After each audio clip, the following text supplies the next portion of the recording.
Business Access TV. Business Access TV. Business Access. Business Access TV. Serious. Serious. Serious about business.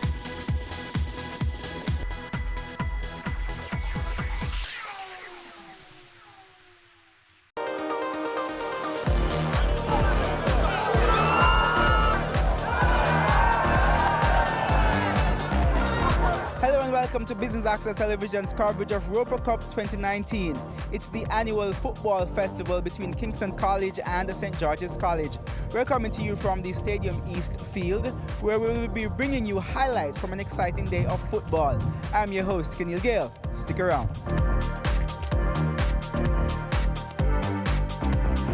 Joining me now to kick off our coverage is Dr. Patrick Dallas. He is the chair of the Roper Cup 2019 Organizing Committee. Dr. Dallas, thank you so much for joining us here on Business Access Television. How are you? I'm fine, thank you, and you're most welcome. And thank you for being here to be part of this great football festival called Roper Cup. All right, awesome. Let's start by telling our viewers a little bit about the Roper Cup. Give us some background in terms of the genesis of the Roper Cup and the reason the festival is so important to Kingston College and St. George's College. Well, Roper Cup is symbolic of that friendly rivalry between two great institutions on North Street, Kingston College and St. George's College. This Roper Cup competition goes back to 1964. It's named after Father Jack Roper, who was a Jesuit priest at St. George's. And our founder of Kingston College, that is Percival William Gibson. He actually is a old boy of St. George's College. And we have managed to keep that link between two institutions. We are, we're rivals on the field, but we are very good friends. And the enduring part about Roper Cup and why we want this to continue is because it is important to show that we can be rivals and friends. So, as I said, it started in 1964, so this is really the 56th renewal of the Roper Cup. And this year, Kingston College hosting. We alternate host for the Roper Cup competition. One of the important things about this year too, one of the attractive things about this year too, is that the final match, which is usually the Manning Cup match, is really a replay of last year's Manning Cup final. So we expect to get a lot of interest in this. We expect people to come out and see this as a dress rehearsal for the season that is coming up. For the season that's coming up, which should be a renewal of the intense rivalry. But talk to me, you said the Manning Cup match will be ending the proceedings this evening. Talk to me about the other divisions that happened today. Okay, we started with under 14, and Kingston College won that 4-1. We then had the under 16. The more things change, the more they remain the same. Kingston College won 4-1 again. Then we went into the under 35, and that was a 1-all draw. And the over 35 ended again in the 2-all draw. Well, it's interesting because the George Thompson Cup is decided on the aggregate score of the under 14 and under 16. And then the Roper Cup itself is decided on the under 35 and the Manning Cup scores, the aggregate scores. The Pancho Ranking Cup is the over 35, so that cup will be shared.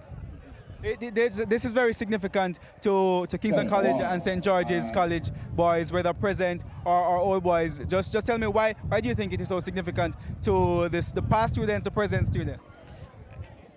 Yes, because this is two institutions that have great reputation in football in tradition and always strong teams. So we always see this as a last match before the real season begins, where we can use this match. Both teams see this as the opportunity where they have a final match before the competition start against another strong team. So it's very important because both teams can use this to gauge where they are in the competition.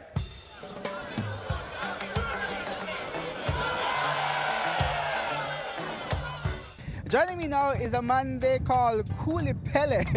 I'll allow him to tell you his right name. Well, popularly called, and affectionately so I take no offense to it, Coolie Pele, but my given name is Derek Deniser, also called Shastri, from my Kingston College days. So it's Derek Shastri Deniser. And the fans call me all kind of things, whether they are rooting for me or against me. But I've learned at KC not to resist any names given to you, but to just smile and go on. And with the KC St. George's College rivalry, they probably have called you a lot of things in the days, right? Yes, a lot of things, affectionately so. And I've grown from when I was a player to a past player to now working with a company that sponsors the competition. And it's been friendly rivalry over the years. The Europa Cup is really the longest traditional feud or rivalry between high school at the football level. And we welcome it every year. The St. Georgians look forward to it. They tease us, they say our headmaster went there and the cup is named after a Georgian. And we tell them that they may be twice as old as us, but we are twice as good as they are. Talk to me about the importance of the Europa Cup in building not just the rivalry, but the brotherhood between these gentlemen going to these schools. Well, the rivalry is very important. These are two great traditional institutions, and the tenets and principles that they uphold and have dear to their heart, we try to transmit that to the wider society. Honesty, character, good building, rivalry and sport, yes, but the aim of Bishop Gibson was to build good men for the wider society so that all of us in the end can benefit. Education is paramount, but then physical activity, a good healthy body with a good healthy mind are as well for the success of the society.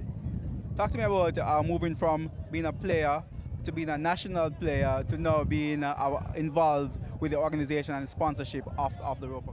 Well, you move on as with age, you are not able to do what you would like to do physically, but mentally you still have a desire so to do. But not being able to do it, we impart it to the young and upcoming youngsters who, I was like them once, and we try to tell them that one day they'll be like us, God willing, they live forever.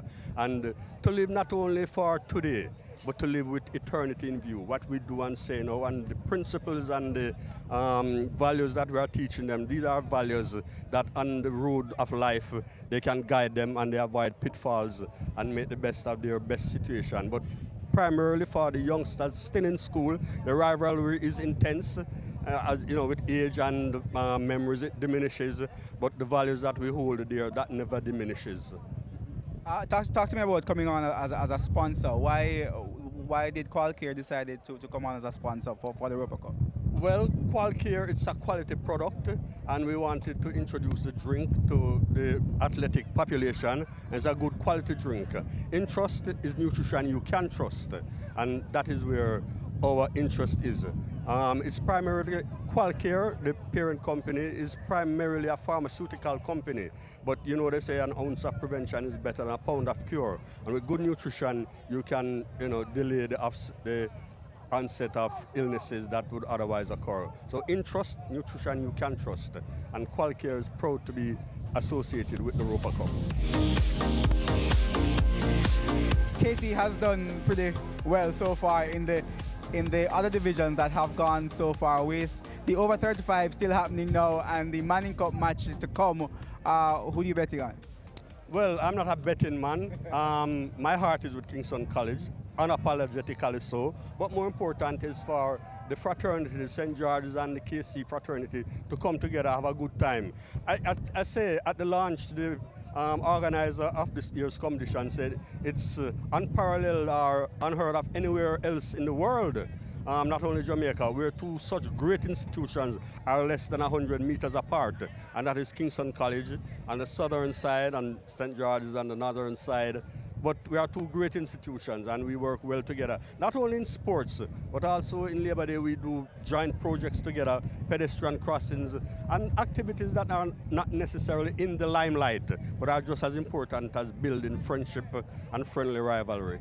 So it's more than just rivalry, it's brotherhood. Yes, of course, because in the end when we leave school, we have to live with each other, and both institutions, our primary aim is to build good gentlemen with sound manners and know how to cooperate with each other, and that should augur well for the wider society.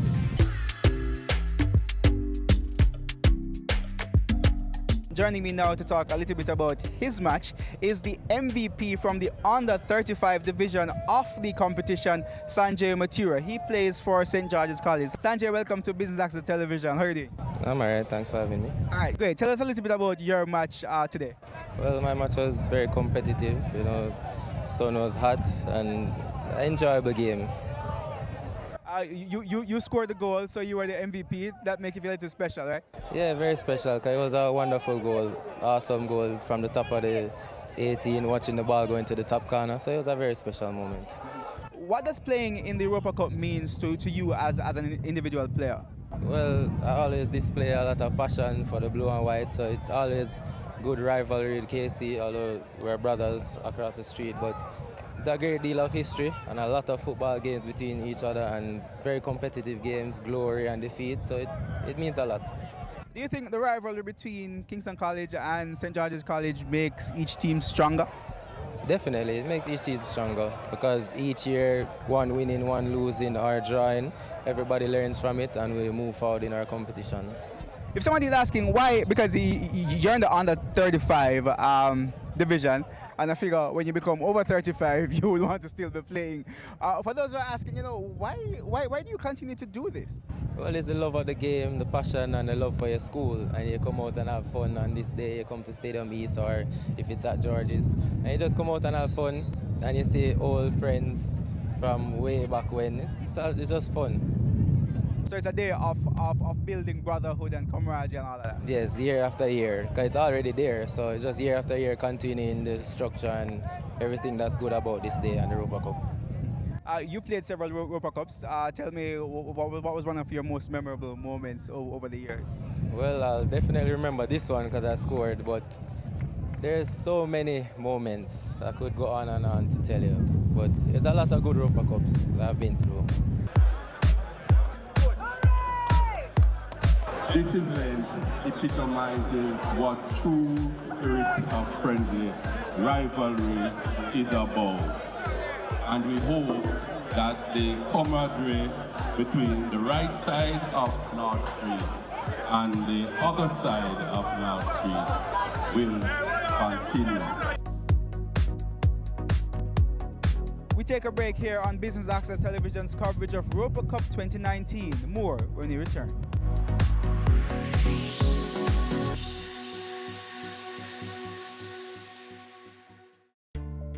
Business recovery and turnaround services.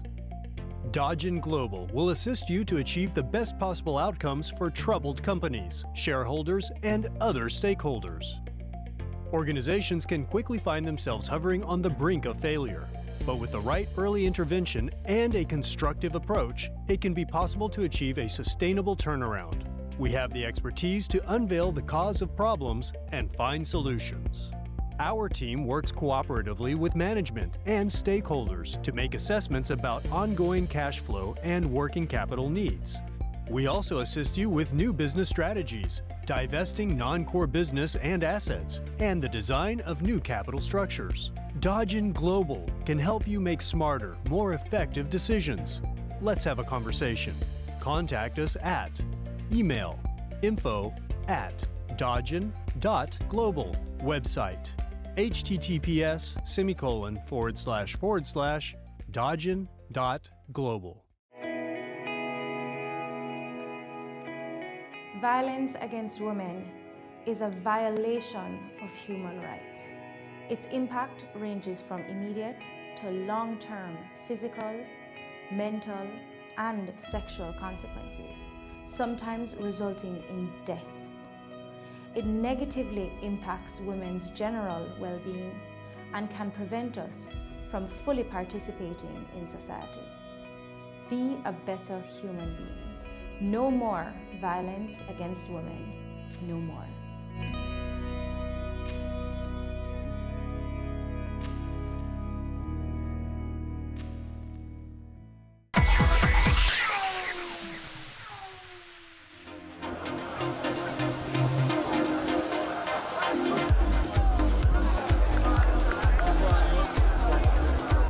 Welcome back to Business Access Television's coverage of Europa Cup 2019. We're in the final segment of our highlights package, and the Manning Cup match is on the field. That's between Kingston College and St. George's College. Let's check out some highlights.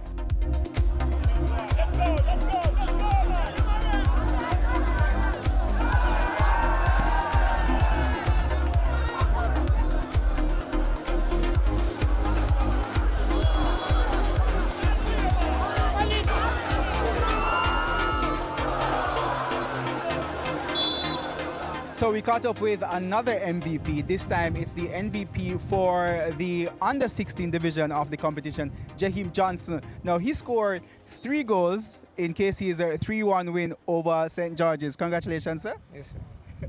All right, how was the match for you?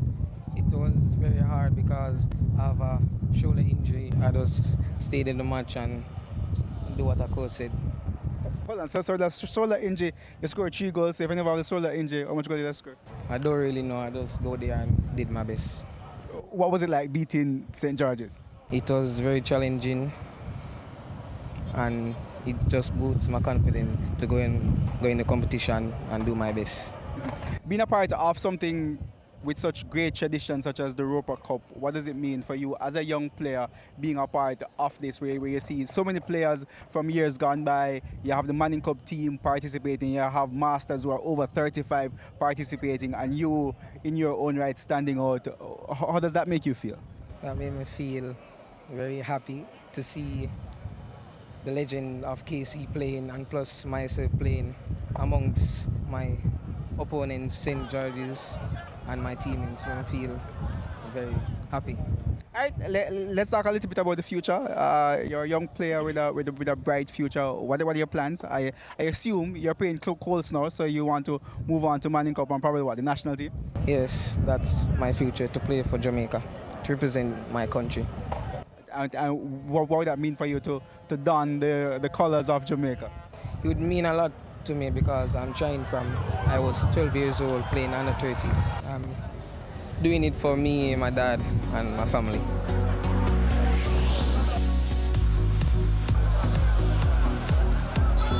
Matthew Wilson now joins us. He's the MVP for the under-14 division of today's Roper Cup 2019. Matthew, thanks so much for joining us here on Business Access. How are you? I'm great. All right, tell us a little bit about your match. KC won 4-1. Yeah. Match is very great, kind of competitive most of the times, but I still pull through great. All right, I take it your teammates were happy with the victory and being victorious over St. George's? Yes, we're very pleased with the victory and the performance. To tell me a little bit about your personal feelings, or how do you feel to be a part of the Roper Cup 2019? I feel very great be a part of Roper Cup because it's a nice competition to play. It's great. Last season, you're a part of Kingston College Pepsi team. Last season, you guys did pretty well. You're looking forward to the next season and doing better? Last year, I wasn't playing much game because I was injured. So this year, I'm looking forward to do a great job.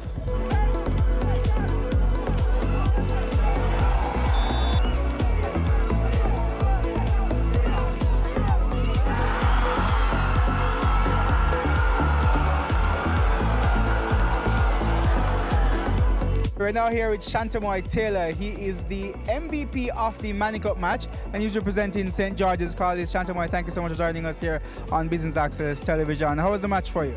The match was a great match. I played in patches, but I delivered to my team. Walk me through the entire game and going up against Kingston College. How were you feeling?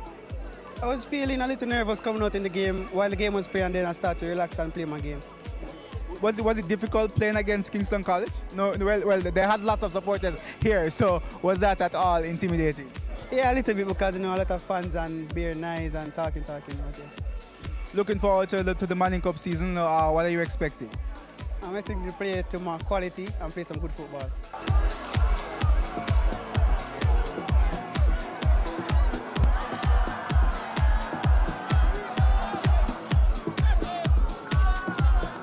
And that's how we wrap up our highlights package of Roper Cup 2019, the football festival between Kingston College and St. George's College from the Stadium East Field.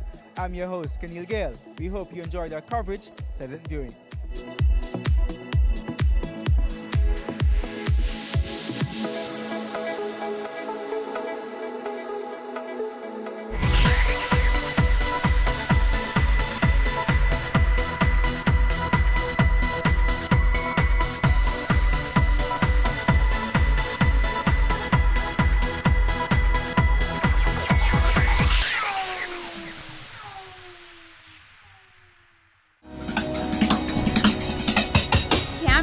brings the creative industries to life. Highlighting creatives in different fields each week. Art. My life turns art. I breathe, I eat art. Fashion. Food. Without a customer, we're nothing but four walls. Music. Film. Cameo. Only on Business Access TV. Caring Hands Season 3 continues to effect change in a changing environment. Many of us were raised by grandmothers, right? So, I mean, we know the wisdom that these people have. Going beyond business. The little leaders of today are our leaders of tomorrow. And with the proper education, we'll have very good leadership coming from that. That's Season 3 of Caring Hands, creating change and shaping lives, every Sunday at 5:30 p.m. on Business Access TV. Business current affairs you can relate to. Frank, credible discussion. On point, dissecting the issues. Offering solutions to Jamaica's challenges. On Point, Thursdays at 8 p.m. on Business Access TV.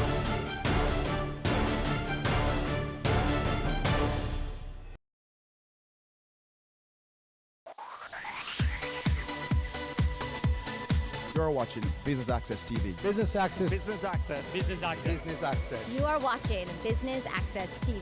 Business Access TV. Serious about business. Serious about business.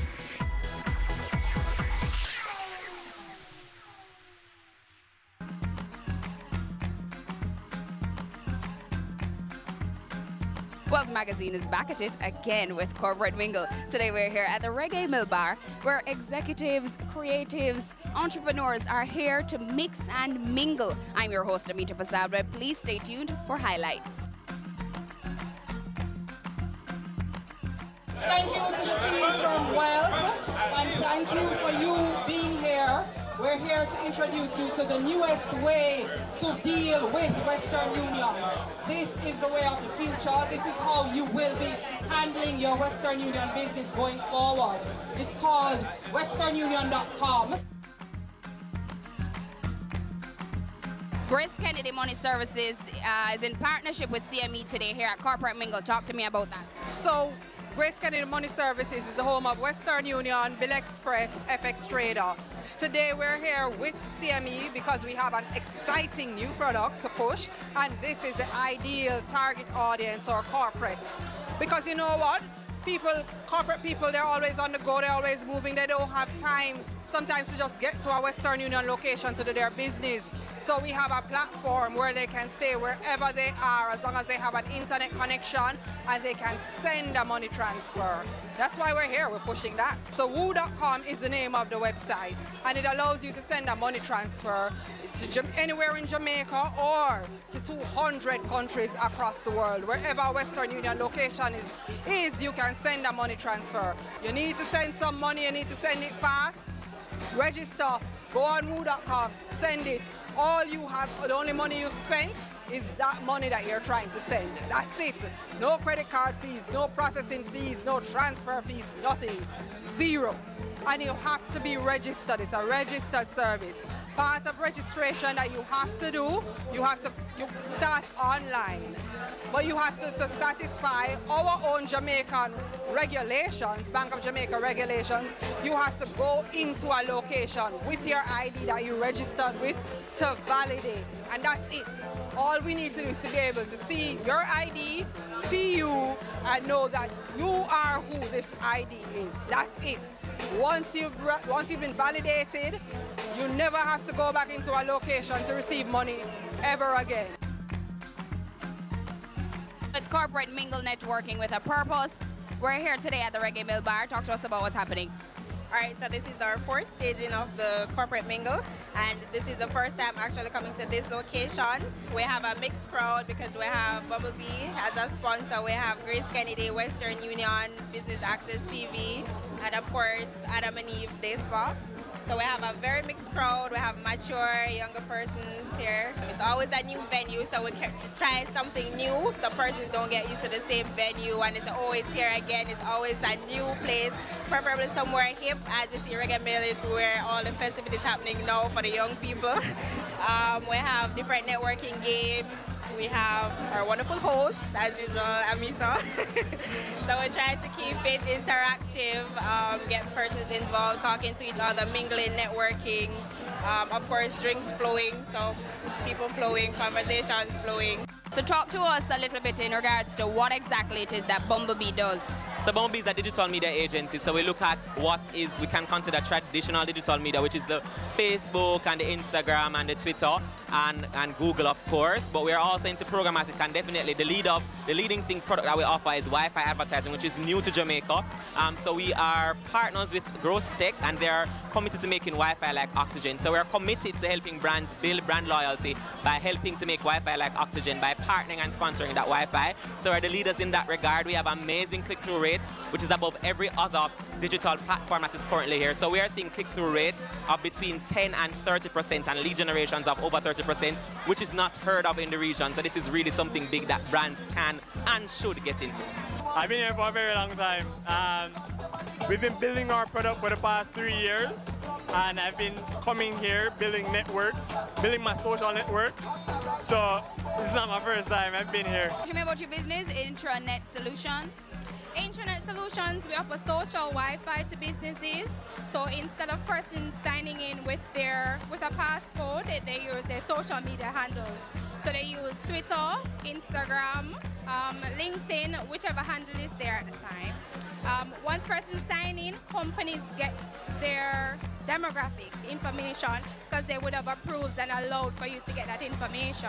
So it's a way to build on your marketing list and a way to improve your business overall. Talk to me about O'Shane Bryant Fitness. All right, so O'Shane Bryant Fitness, we don't have a fixed location. We're predominantly at UEMONA campus, but of course we're a fitness entity that's geared towards giving Jamaica the most affordable health and fitness lifestyle. It's a lifestyle, I know, a fat thing. Well, it's my second time coming to a mingle. I'm really enjoying it. Perfect place to mingle, to get your business out there and learn about your peers and what's going on.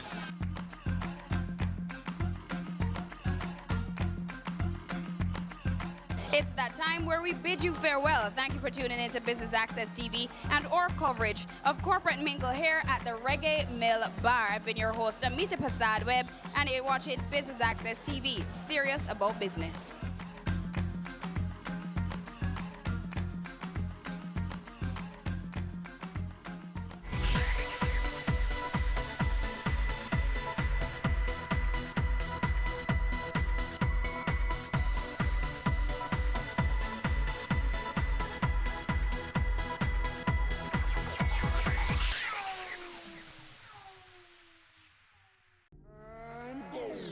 Career Moves has always explored interesting careers, highlighting all you may not have known about them. This season is no different. Coming back to Jamaica, everyone's like, fizzy what? Fizzy who? When you find a bright boy or girl in the class and people say, what are you going to be? The parents will say, you have to go be a doctor, you have to go be a lawyer. Nobody says you have to go be a politician. Let me see your hands! Tune in Tuesdays at 8 p.m. on Business Access TV. They say it takes a village to raise a child, but the world will one day need the leadership of that child. The time you spend with your child matters. It stimulates their minds and shapes the way they act. Talk with your children. Help them to better understand the world around them and to value what is truly precious. Above all, the most valuable gift you can give them is love. The time. It makes all the difference. A message from the Parenting Helpline and Ad Council Jamaica.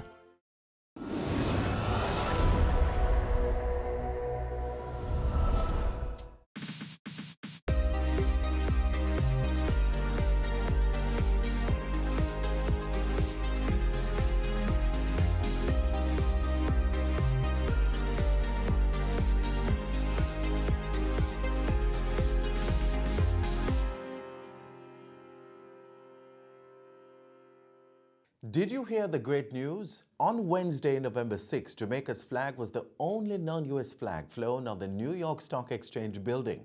That's right, Wall Street's tribute to our country was in recognition of the island's stock market being the best performing stock exchange in the world. Yes, there are challenges, but there are also triumphs. And we must all use this feat as fuel in our strides to make Jamaica the place of choice to live, work, raise families, and do business. Your Jamaica Magazine program continues with a word of advice, followed by the news. Mommy? Yes, sweetie? How can I change my world? You can change your world by being polite. Good morning.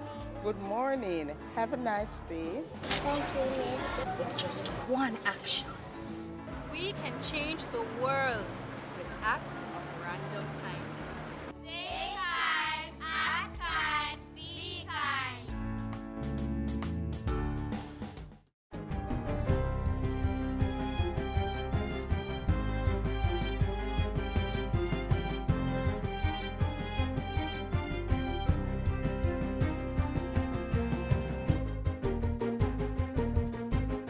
Good day, I'm Stephen McHugh, and this is your JIS News for Monday, November 11. The Ministry of Health and Wellness is advising the public that it continues to carry out testing of samples for the dengue virus that are sent to the National Public Health Laboratory. The ministry was responding to concerns of the shortage of dengue rapid test kits in the private healthcare system. In a statement, Chief Medical Officer Dr. Jacqueline Bisesa McKenzie notes that the rapid test kits must be interpreted with caution, as the timing of dengue tests are key to the detection of the virus or the immune response caused by dengue. The Chief Medical Officer indicates further that the ministry does not use these kits for testing due to the considerable variability in the sensitivity and specificity of the kits. The Ministry of Health says the treatment of dengue fever is not dependent on a positive or negative test, and that all persons who display symptoms of dengue are to be treated and managed according to the symptoms that are present. Dr. Bisesa McKenzie says all precautions must be taken, and patients and their caregivers should be advised appropriately to look for warning signs of severe dengue and take the necessary action. The dengue virus is contracted through bites from the Aedes aegypti mosquito, and persons are being advised to search for and destroy mosquito breeding sites. Police Commissioner Major General Anthony Anderson says the states of public emergency continue to produce a downward trend in major crimes in the affected parishes. The Commissioner was addressing a press briefing last Thursday for increased joint police presence for the upcoming Christmas season in town centers and commercial districts. Commissioner Anderson says Clarendon and St. Catherine are seeing a 55% reduction in murders and 51% in shootings prior to the SOE. As for Westmoreland, St. James, and Hanover, murders are down 35% and shootings 40%. The decline continues in South St. Andrew with 22% in murders and 32% in shootings. In addition, 5 handguns, 84 rounds of ammunition, and a hand grenade were recovered last week. Commissioner Anderson says members of the Criminal Investigation Branch, CIB, have been deployed in SOE areas to assist with investigations on gangs and to target where the guns are. He says the 8 weeks of intense security measures will focus on public order and safety, violent crimes, and robberies. We're going from this point forward to the end of the year, not only to secure our city and our town centers, our commercial areas for between now and the end of the year, but also as we go into next year, we want to set the conditions that we can have a successful year next year in terms of the safety of our public. The Jamaica Defense Force and the United States military continue to strengthen cooperation for national and regional security. Chief of Defense Staff Lieutenant General Rocky Meade says transnational crimes such as trafficking of drugs, guns, and money laundering are areas of high priority. He says the JDF has benefited from the relationship in its efforts to cauterize organized crime networks and their impact. We're getting a lot of training support from the United States and also equipment support. We've been working very closely together, not just with the U.S. Southcom and agencies like GATV South, but also with U.S. Customs and Border Patrol. We have a lot of collaboration. We share information, and we work jointly in trying to counter the illicit trafficking from the organized criminal networks. In addition to the training and education, intelligence and information sharing is fundamental to meeting those challenges. That's something that we do daily through our personnel exchanges and some of the networks that we have to track the flow of illicit goods and the information associated with that.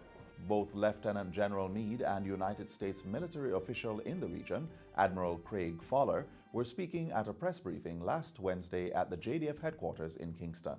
Phase 1 of the Wakefield to Bunkers Hill pipe replacement project in Trelawney is expected to commence in early 2020. This follows Cabinet's approval of a $69 million contract to Construction Solutions Limited for the undertaking. The work is expected to be completed within 8 months. The pipeline will replace the old transmission main and distribution pipeline, which has reduced service levels to consumers and adversely affected roads in the area. Mr. Samuda was speaking at last Wednesday's post-cabinet press briefing. He said replacing the pipeline will reduce the National Water Commission's non-revenue water level and also allow for more potable water to be available to customers in Friendship, Bunkers Hill, and sections of Wakefield. Also coming out of the press briefing is approval for the acquisition of 91 acres of land at Western Park, Brooks Common, Clarendon, at a cost of $75 million. This is to facilitate the regularization of informal settlers who currently occupy the property. There are actually approximately 380 households on the property. A further update of Cabinet's decision was to go ahead for construction of a single-story office building to house the Hanover Parish offices of the Rural Agricultural Development Authority, RADA. A $108.9 million contract has been granted to Morris Hill Limited to carry out the work. In addition, approval was given for the purchase of 3 properties at lots 2, 3, and 4 in Huntley, St. Anne at a cost of $19.5 million to relocate the Brownstown tax office. The current facility is inadequate for the staff complement and the 150 communities that are served. And finally, the Jamaica Fire Brigade, JFB, will be getting 400 pieces of protective clothing to bolster the capacity of firefighters to adequately respond to emergencies. Cabinet has approved the award of a $1 million contract for the supply of the bunker gears for the firefighters. The contract has been awarded to Bell Safety. The JFB is an agency of the Ministry of Local Government and Community Development. The role of the Jamaica Fire Brigade is to protect life and property from fire or other disasters within the island and its territorial seas. And that's it for JIS News Today. I'm Stephen McHugh. Thanks for watching.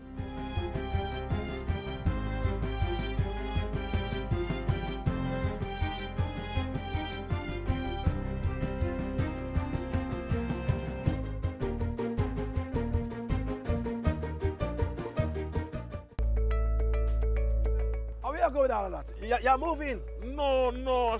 I'm a passport I come for renewing. But you want me to tell me in that place full of crowd and the long line I take you all day. Make sure you walk with some food. And... No, man, things improve, man. Them have a lot of drop box where you can use inside. You finish in no time. Yeah, man, I'm not done. Yeah. And some food, man. Right, this. Drop box. Transformation is happening across the public sector. Many services are now available online. We are building a better public service for all. Brought to you by the Transformation Implementation Unit. Government has been working in earnest to transform Jamaica into a digital society. Hear how this will be achieved next. Hello and welcome to OPM Connect, the program that gives you an insight into government's plans, programs, and policies. I'm Naomi Francis. Today, we look at Jamaica, a digital society. We're pleased to be joined by members from eGov Jamaica Limited. And today we have with us Mr. Maurice Barnes, the CEO of eGov Jamaica. We also have Mr. Devon Sterling, the Senior Director of Operations and Support Services at eGov Jamaica Limited. Gentlemen, thank you so much for joining us. So let me start off with the CEO. Mr. Barnes, tell us really where we are with that project. All right, so as you mentioned, move to a digital society. There's certain infrastructure that needs to be in place in order to support that move. And as part of that, eGov being the implementation arm for ICT services and support for the government, we have actually embarked on some major projects for upgrade and retrofitted. As you can appreciate, we have a very large project which we dub GovNet, which is primarily for interconnectivity of government ministries, departments, and agencies. This involves building out of a fiber optic network, broad network across the country. We're currently executing on phase 1, which will cover the Kingston metropolitan area. And as you can appreciate, that would pretty much cover about 80% of government, the ministries and departments and agencies. Yes. This is a very, very important undertaking because if you want to liken it in terms of infrastructure, if you're talking about like highways which are being built, this is built with the basis for a digital superhighway. Wow. And it is a very, very critical piece of infrastructure which has to be in place. In addition to that, we've been looking across the GOJ, looking at the various data centers, server rooms that we have, and we're also looking to consolidate those into a GOJ data center. So it's transforming and creating more efficiencies as well. That's correct. Let me get to the point that I think most Jamaicans have in the back of their head: security. What foolproof mechanisms are in place, or if there are any, that we can ensure that Jamaicans are comfortable when we talk about data security? Well, I don't know if foolproof is a good word, but eGov has adopted an international best practice standard for security. Yes. The ISO 27001 standard. We have been working to implement our security based on that standard for the last couple of years. And we're at the point now where we expect to be officially certified as compliant sometime during the next fiscal year.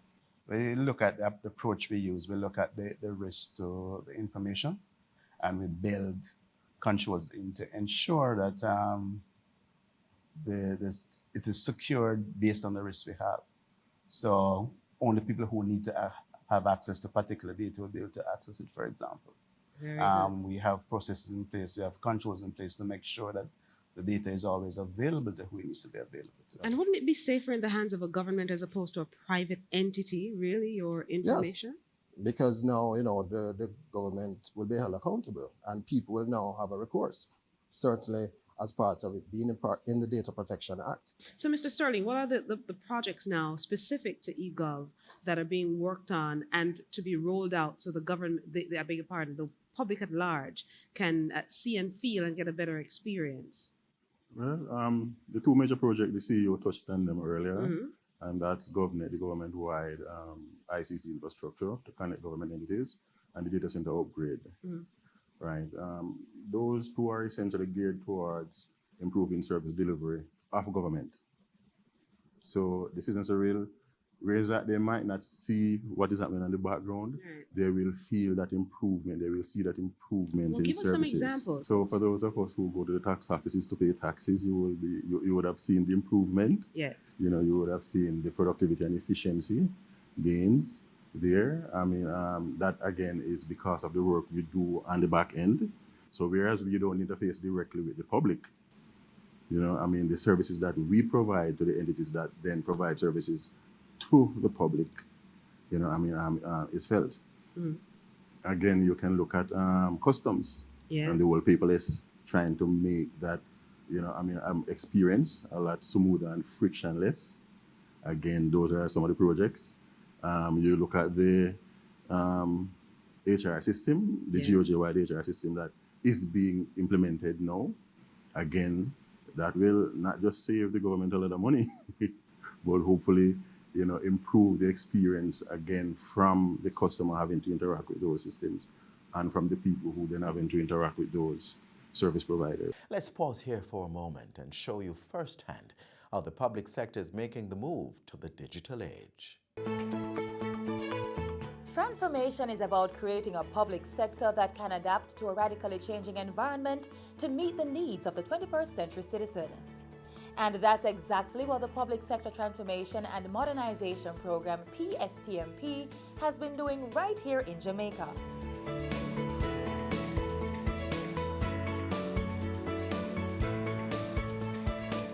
Public Sector Transformation and Modernization Program is a government-wide initiative managed by the Office of the Cabinet. The program encompasses projects which build the capacity of workers and provide support and direction to ministries, departments, and agencies to enable them to deliver the highest quality of services to people who do business with the government of Jamaica. One service being transformed is the registration of businesses at the Companies Office of Jamaica. In times past, business or company owners had to go through several tedious steps to complete this process. The customer would come to the company's office to register a business name. Then he or she would have to go to the tax office to get an NIS number. The transaction cost, the travel cost to do that was high. The time to register a business name was high as well. In 2008, the Ministry of Industry, Commerce, Agriculture and Fisheries implemented a one-stop-shop program. And in 2014, the Business Registration Form, or BRF, was developed. You complete the business registration form, more popularly known as the super form. You submit it to the company's office, and once you have done that, once the application is approved, then you are not only registered with the company's office, but you're also registered with the Tax Administration Jamaica. So you get a TRN, Taxpayer Registration Number. You're registered with the Ministry of Labor and Social Security, so you get an NIS number, and you are registered to deduct contributions on behalf of your employees for NHT and Hard Trust. So with the introduction of the super form, transaction costs were cut significantly, as well as the time to register. And it was more convenient because you just had to come to the company's office and you'd be registered with all the other business startup agencies. The BRF has significantly reduced the amount of time to start a business, from 6 to 4 days for a company and 4 to 2 days for a business name. To date, approximately 50,400 business names and 14,000 company names have been registered using the form. But it doesn't stop there. In April 2014, the Public Sector Transformation Modernization Program team started working with the COJ to develop an electronic version of the manual business registration form, the EBRF.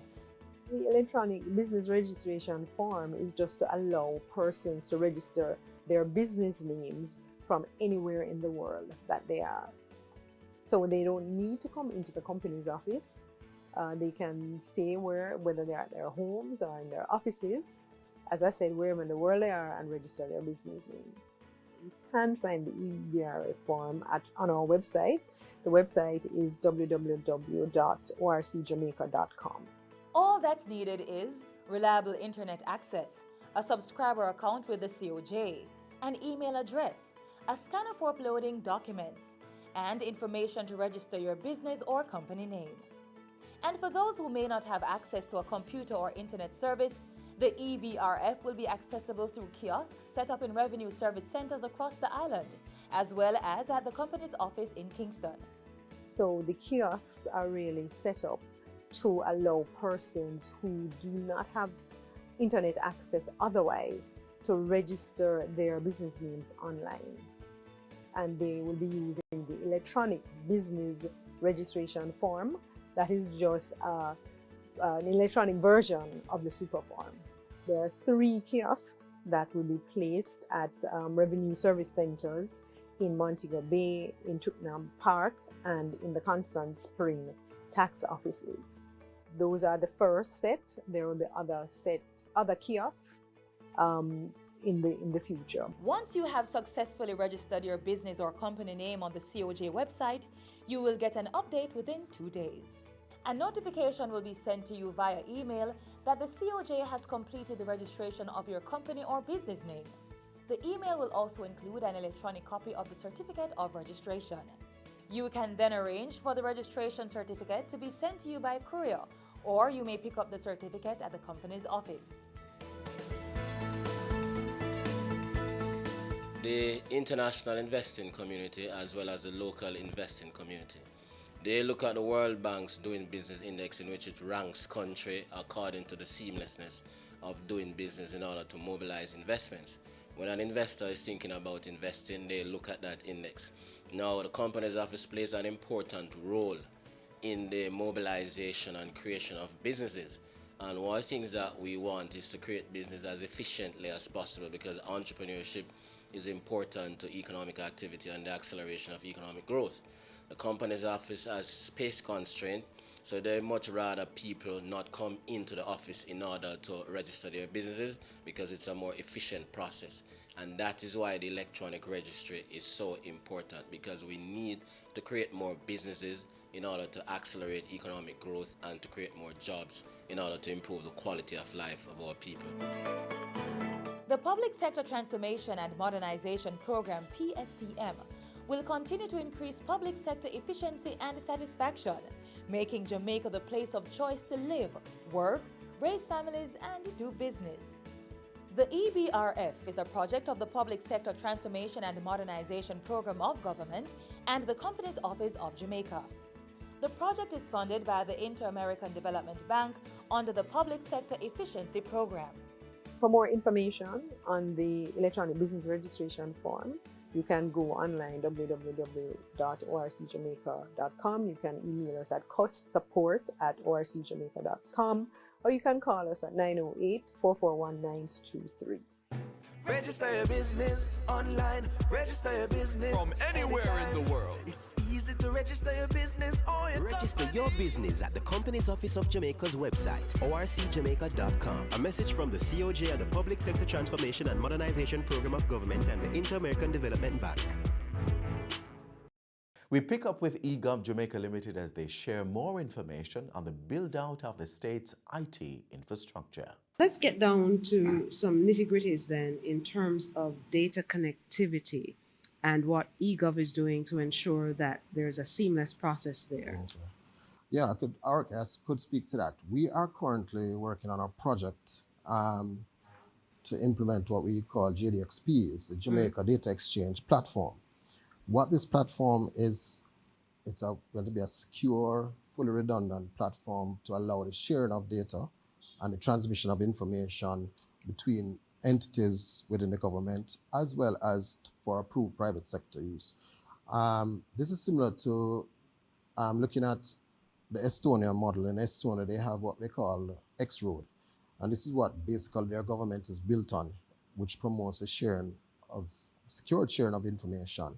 When our data protection law takes effect, the platform will also facilitate that particular act, in that it will be able to monitor who has access to what data and to ensure that only persons who are authorized to access data can access data.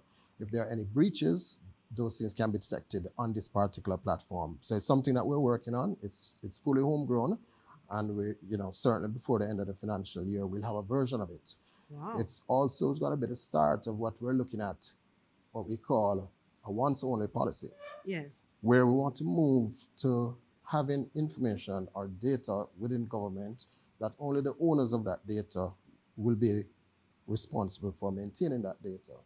So for example, and I think when it is that NIDS gets implemented, the personal information that's in NIDS will only be stored by NERA, and no other entity within government will be able to store that information or maintain that information. If you need that information, you'll have to access it. So in other words, when you do business with the government, the information that you give to one entity, you'll not be required to be able to give that to each and every entity multiple times. We're also looking at solutions for citizens as well. So talking directly to the citizens. So one of the major projects we're looking at right now is to have a sort of a e-participation, e-engagement mobile app and platform for citizens, which will allow citizens to interface with government, give ideas.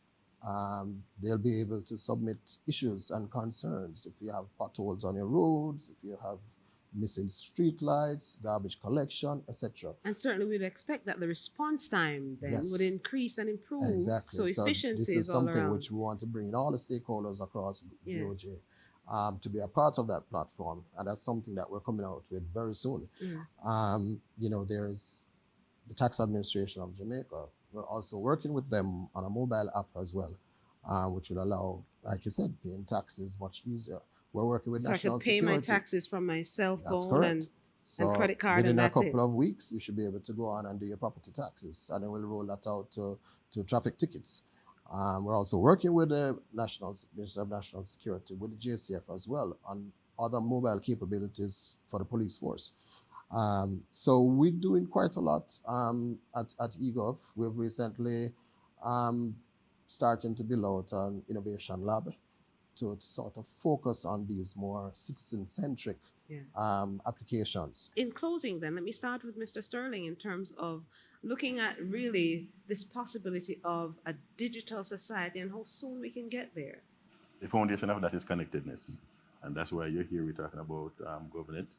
You know, I mean, if people are able to connect, entities are able to connect, then, you know, we want it to be where that you can sit in the comfort of your home and do your business with government, right? For us to get there now, we have to have that infrastructure that facilitates that interconnectedness among all government service providers so that we can share information, share databases, and make that experience available to the public. I couldn't give you a definite date.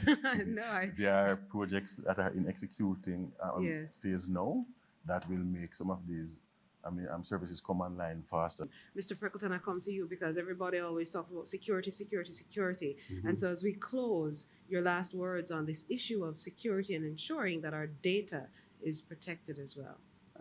I think the citizens can be assured that at eGov, we are doing everything that needs to be done to ensure that the data that we hold is secure. All right. And so, CEO, you get the final word, you know. For those who are skeptics, really, what would you say as we close? Well, first, certainly, digital transformation is not an event. It's a journey.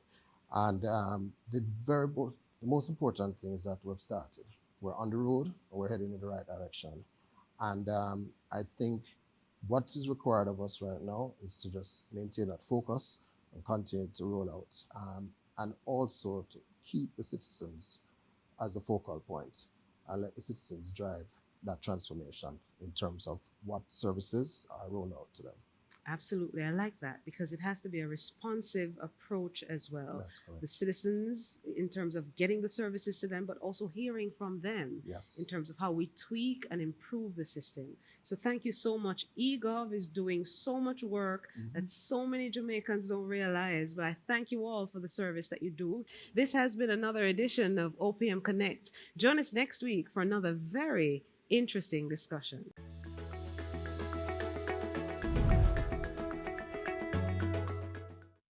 And that's all the time we have on this station, but only for today. We return tomorrow with another program packaged with you in mind. Be sure to join us online. There's gis.gov.jm, YouTube, Facebook, Instagram, and of course, there's Twitter. We also have a free mobile app that's available for download in your app stores. On behalf of the entire team here at the GIS, I'm Adrian Atkinson. Do take care. This has been a production of the Jamaica Information Service, the voice of Jamaica. Have you seen it? It's BATV Live. Live streams of business news weekdays at 7:30 p.m. Stay on point Thursdays at 8 p.m. with our Business Current Affairs show and Weekend Business Report Saturdays at 7:30 p.m. wherever you are. Log on to our Facebook page at Business Access TV or visit our website at batvja.com. Live and at your fingertips. Business Access TV. Serious about business.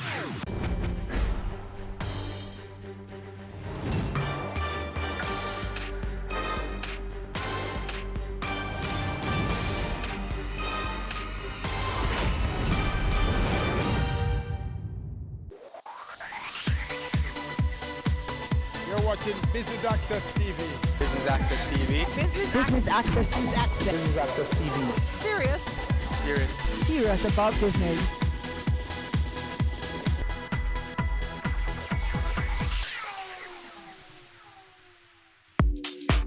The Mona School of Business and Management hosted its 4th business conference at the Jamaica Pegasus Hotel, and Business Access TV was there to bring you the highlights. Stay tuned.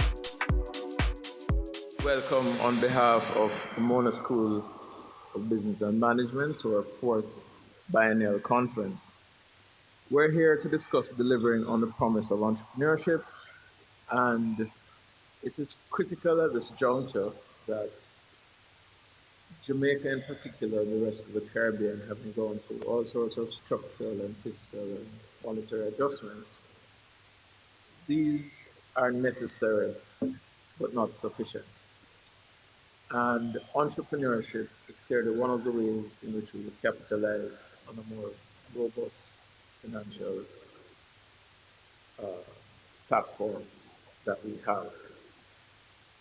And today we'll be looking both at research and examples from the Jamaica, the Caribbean, and the global audience. In that context, I would like to welcome all our visitors and presenters who have come from the Caribbean, the USA, and Europe, and I'd like to thank you for attending. We look forward to having very interesting conversations over the 3 days, and as has been our custom, to have generated research and publications arising out of the conference to advance knowledge. Our goal is to provide a link between the academy and the business community in a more direct way than other faculties and departments at the university. I therefore welcome not just this interaction between the school and the wider community, but we hope to use it as a springboard for even better partnerships. I've noticed that the title of the opening plenary is Entrepreneurship, Innovation and Growth, Unlocking the Potential in the Jamaican Economy. So I presume that within that is the message that entrepreneurship and innovation have something to do with growth. And it's a fair assumption. And that is perhaps why we are being told by the Economic Growth Council to unleash our entrepreneurial spirit. We are being told by the World Bank to become more innovative. We're told by various members of the political directorate to take more risks and invest in new areas. So it would appear that there is a growing perception that there is, in fact, a link between entrepreneurship and growth. The private sector organization of Jamaica and the Jamaica Bankers Association are finally reaching out to small and medium-sized entrepreneurs to get them to formalize their operations. So all of this is good. I think there's an energy that is starting. Unfortunately, that has happened before, but there is an energy that's starting that we need to keep going. And we need to understand that, or figure out whether it is a magic bullet or it is the beginning of a new paradigm that must be adopted by all of us across the board in order for us to secure mature development as a nation, as a society. I think we need to take a look at the historical context of our country so that we understand not only where we are or we got here, but we can try and use it to map where we're going. But before I do that, I just wanted to give a commercial plug for the efforts of the Jamaica Bankers Association, and the member bankers for the initiative to allow access to finance and to encourage access to finance for the SMEs and the medium-sized businesses. It's important for us to understand that the current definition of an SME is a business entity having between 1 and 50 employees and an annual turnover of less than $150 million. So that is the spectrum of enterprises that we at the PSOJ and the JBA are trying to capture. And the aim is to bring greater awareness of this SME sector to the extremely numerous and detailed programs that the government's access to finance agenda has established since 2016. And also, we want to provide input and support for the adoption and the expansion of the access to finance program across most of the stakeholder sectors through a process of education, facilitation, and familiarization. So the project has two streams. It has the access to finance stream, and it has a reverse factoring program, which is being developed in conjunction with the BDJ to enable small businesses to better manage their receivables. Cash flow is extremely important to small businesses, and we need to assist them in their management of it and in their collection of their debt. So the hope of the program is to foster better relationships between the banks and the small businesses, to simplify the credit processes and to make them easier and more transparent for the small businesses. We want to train the MSMEs, which is the term, in formalizing, regularizing, and structuring their business processes, and to allow them to unlock additional capital to allow for their business expansion. So as we contemplate how we can deliver on this promise of entrepreneurship in the Caribbean region, in our own Jamaican nation, I invite us to consider those factors which may possibly be standing in the way of us unlocking and unleashing our entrepreneurial potential. As a region and as a nation, we have a reputation of being a creativity powerhouse. We pride ourselves in our ability to come up with creative, original new ideas, and we often proudly hail our national mantras such as Tanyahan and Make Fashion, which speaks to our creative national problem-solving abilities, which allow us to turn any obstacle into an inventive opportunity. Simply put, we are just naturally creative, imaginative, and innovative people. And throughout our history, as a region and as a nation, our creative outputs and our ideas have always garnered global attention. However, in spite of our creative prowess, we seem to have failed to translate our ideas into generating high growth, high worth, high impact entrepreneurial ventures. And so I ponder the question, why do we think that is? Why is it that as a nation and as a region, we have been a plethora of creators in our island, but a dearth of successful entrepreneurs? So to examine this question, I invite us to consider the distinctions between the definitions of creativity and entrepreneurship. Now, the Webster Dictionary defines creativity as the ability to make new things and think of new ideas that we do well. However, it defines entrepreneurship as an entrepreneur as one who organizes, manages, and assumes the risks of a business or an enterprise. I submit that this is the critical differentiator in this definition between who an entrepreneur is as opposed to who a creative is. In that an entrepreneur is somebody who has to and must take risks. This distinction between these two definitions is important because while we as Jamaicans are a naturally creative people, we need to consider the question, are we naturally entrepreneurial? Are we naturally risk takers and risk makers, or are we risk averse? In the results of the indices from the Global Resilience Index, which ranks 130 countries around the world by the risk and resilience of their business environments, based on certain factors such as economic indicators, risk factors, and supply chain issues, Jamaica has consistently ranked in the bottom 30 of 130 nations in the study. This might suggest that our national distaste for risk is well-founded. However, if left unchecked, our risk aversion will continue to be our entrepreneurial Achilles heel.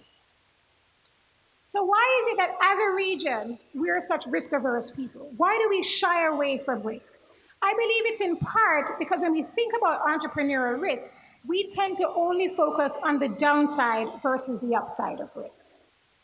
A close examination of the term risk suggests that it refers to the effect of uncertainty on meeting organizational outcomes. However, while the effect of uncertainty as an entrepreneurial venture can be both negative and positive, we often only focus on the potential negative effects of risk and uncertainty to the exclusion of the consideration of the positive potential opportunities which risk and uncertainty can also provide. In my opinion, an entrepreneur is someone who sees the future and then sets out to create it. However, creating the future means stepping out into the uncertain and the unknown, and stepping out onto the unknown is risky. Oftentimes, however, when risk-averse entrepreneurs think of the word risk, what comes to mind are only those potential dangers, threats, and negative consequences of undertaking a venture. What if I can't pay my bills? What if a competitor beats me to the market? What if I invest a huge sum of money in the business, but I can't attract enough customers to cover my costs? I submit that this is a flawed view of the concept of risk. To the contrary, as we seek to unlock and unleash our creative and entrepreneurial potential as a region and as a nation, we need to begin to acknowledge that risk and reward are two sides of the same entrepreneurial coin. Consequently, without an active emphasis on entrepreneurial risk-taking and risk-making, we will fail to see the rewards of generating high growth, high impact, high worth entrepreneurial ventures. Just to give you a little background in terms of what the DBJ does.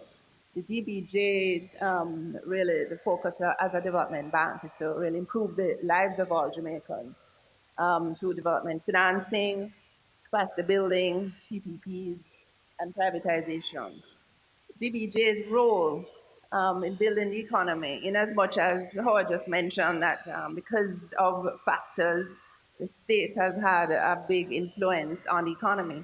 DBJ's role, the philosophy behind it, is really not to be competing with the private sector or to take the place of the private sector, but really to fill the gaps where they exist. And so over the many decades, DBJ has been involved in lending through the AFIs at affordable rates when interest rates were at sky-high levels.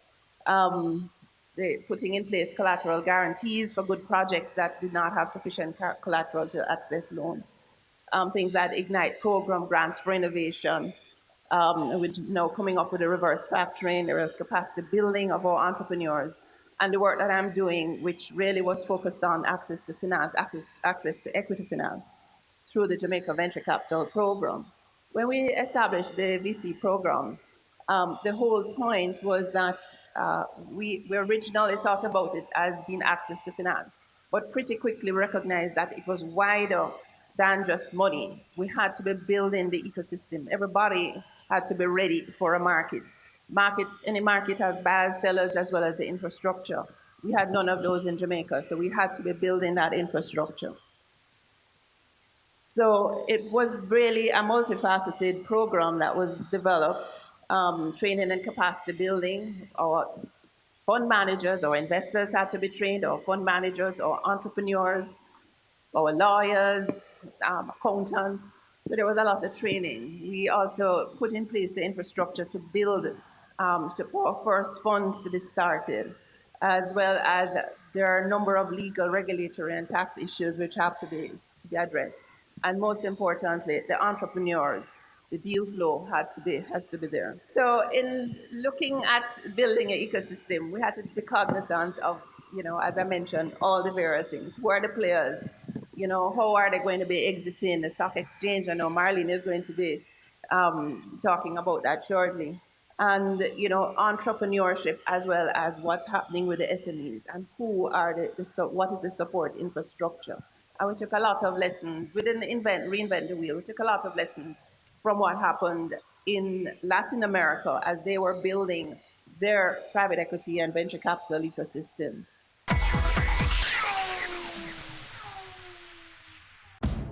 I'm 36. I'm a husband, a manager, and still very good looking.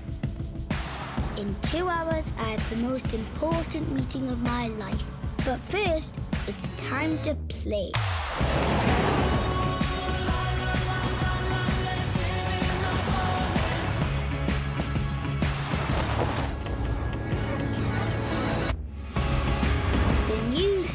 Vatara. It's season 12, and Wealth Magazine Business Access is here to keep you business savvy. With an impressive mix of some of Jamaica's most inspiring business moguls, we continue to keep Jamaica informed, empowered, and ready to dominate. Tune in Sundays at 5 p.m. only on BATV. You're watching Business Access. Business Access. Business Access. Business Access TV. Serious about business.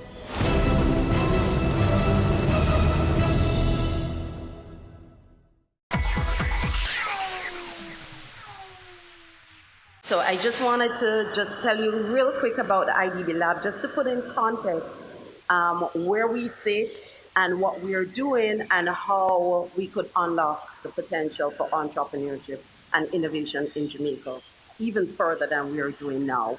I like the way we started the panel. So we started off looking at the research, because research and development is very integral in all that we have to do as SMEs and entrepreneurs and when we're taking on innovation. We looked at the risk approach to it, smart risk taking. We also looked at our history, where we're coming from, because culturally that's still going to be ingrained in us. And then we looked at the capacity building and all the different elements that's needed. So I want to take you through unlocking that potential that's there, and first introducing you to IDB Lab. So IDB Lab is a part of the IDB Group. We serve over 650 million persons across the world. We are a part of a group with IDB Invest. IDB works with the government. IDB Invest works with private sector, and then IDB Lab works with different corporate entities, civil society, NGOs, towards solving developmental problems. I'll go back to what Mr. Mitchell had said about inclusiveness. That's what IDB is all about. We are innovation lab looking at inclusive solutions for Latin America and the Caribbean. We create market-driven solutions. So we look at what the market is doing, what the needs are, where the gaps are, and we work along with the private sector to create those solutions. We also look for what we call transformative impact. How do we create what we call 10x impact, greater impact than we have seen before in the projects that we're looking to do? And we're very focused on vulnerable society. This is the inclusiveness that Mr. Mitchell was talking about. Where does the poor and the disabled and those persons who don't have access to goods or services, how can we help to solve some of those problems, elevating those persons, improving their lives so that they can be contributing to the growth of the society? So I mentioned we work with private sector in creating these projects. They're the ones who are executing on the initiatives. But I'm going to start with this slide, which is the JSE Market Index. And it is an index taken from Bloomberg yesterday, which really shows that point to point from last year, this time to this year, the market index has gone up by 61.76%. And that is showing you really the power of what happens when businesses are financed and the value created at each stage. So you can see that the index speak about companies and the value that has gone from point of last year to now is an increase of 61.7%. Year to date, 27%. I'm going to share a little bit with you as to why this could happen. But let us talk about the stock exchange group. We are 50 years today, this year, and what we did, we set out to ensure that there was confidence in the market by forming the Jamaica Central Securities Depository in 1998. And in order to broaden the services of the financial sector, in 2008, we formed the trustee division. And this is in order for persons to have confidence in the market when we talk about funding, when we talk about access to equity capital. One of the main pillars is confidence in the market. So the idea of the stock exchange is that we can raise equity, and that is, having shareholders in your company, but also debts can be raised on the market as well. And every once in a while, we do have some simple innovations that allow for markets to grow and for persons to get money and to grow their business. And so in 2009, we created the junior market, and which shows a collaboration between government and the private sector, which offers, because persons have asked what is offered to incentivize businesses to grow, to access capital. And we have the junior market where, with the government's collaboration, we have a 10-year corporate tax holiday. We also have the support of the depository, as I said before, and we are in 40 clients in 5 CARICOM states. So we are all over the Caribbean. What is our market performance? For the main market, we have 55 companies as at June, and 55 securities and 42 companies. For the junior market, because we have the junior market, as I said, as at June, we have 41 companies. So the companies have come to market and have grown, and representing 38 securities. And we do have a US dollar market also, and that is growing too. So we can see that people are considering as a credible option the stock market to raise capital. Why would you want to go public? Public, and when you talk about going public, it's a serious situation. It is one of disclosing your business to all concerned. And many persons are reluctant to do that. But more and more, we are seeing, especially small and medium sized, understanding that it is not so bad. When you come to market, you get these various benefits, enhanced profitability and viability, and more about this company is a larger pool of well-run, profitable and compliant, because compliance is important. And there is a wider pool of investors. When probably 5 or so years ago, you had less persons willing to invest in companies that come to market. So you would have probably 20, 30 investors in any what is called an IPO. Now we have thousands of companies, of investors that will invest in companies. So for those persons who are business people, don't be afraid. Persons will invest in you if you have a credible idea and a good plan. We have seen on the level of the macro level that employment has increased, and it is a sustainable economic growth because of that. Stop for a second and think about an incentive where you get 100% relief on your corporate tax for 5 years and 50% after. And you have in excess of 2,000 companies registered at the company's office. And we only have 40 since we have opened the junior market. It speaks to a bigger issue. So I have 3 minutes and I just want to touch on 2 quick things. That bigger issue is that significantly more education needs to be given to owners of these companies. We spend too much time trying to hide revenues, etc., in so-called getting a lower tax rate, that you're impacting the value creation, the revenue expansion of your business. So we need to find a way to get to more of those entrepreneurs, to let them understand that the more you open up your company is the more you're going to make. Because the tax rate is a percentage of a whole. So if that whole keeps growing, you will always get more than what the government is going to get. I'll touch quickly on the fact that, Neighbor does all these things. We take you from nowhere right up. We fund you with debt, we fund you with equity.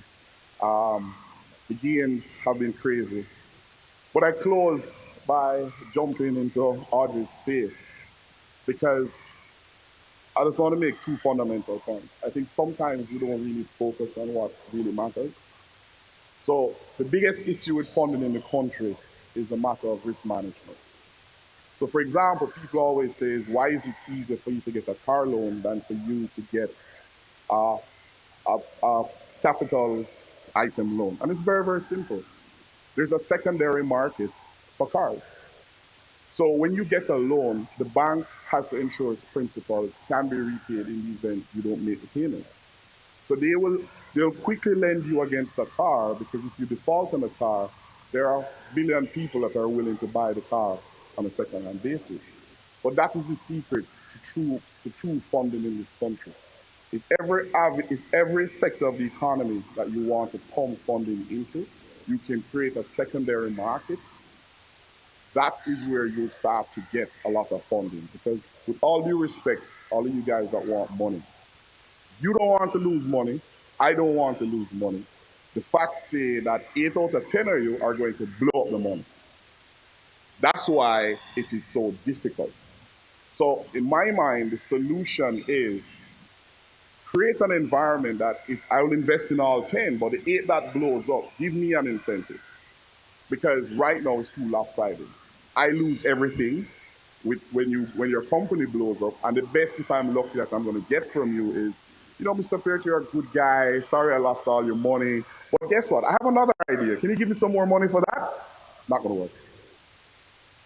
So I finally close by saying, to get these traditional investors to invest in you, you have to come up with a solution that mitigates the risk for them.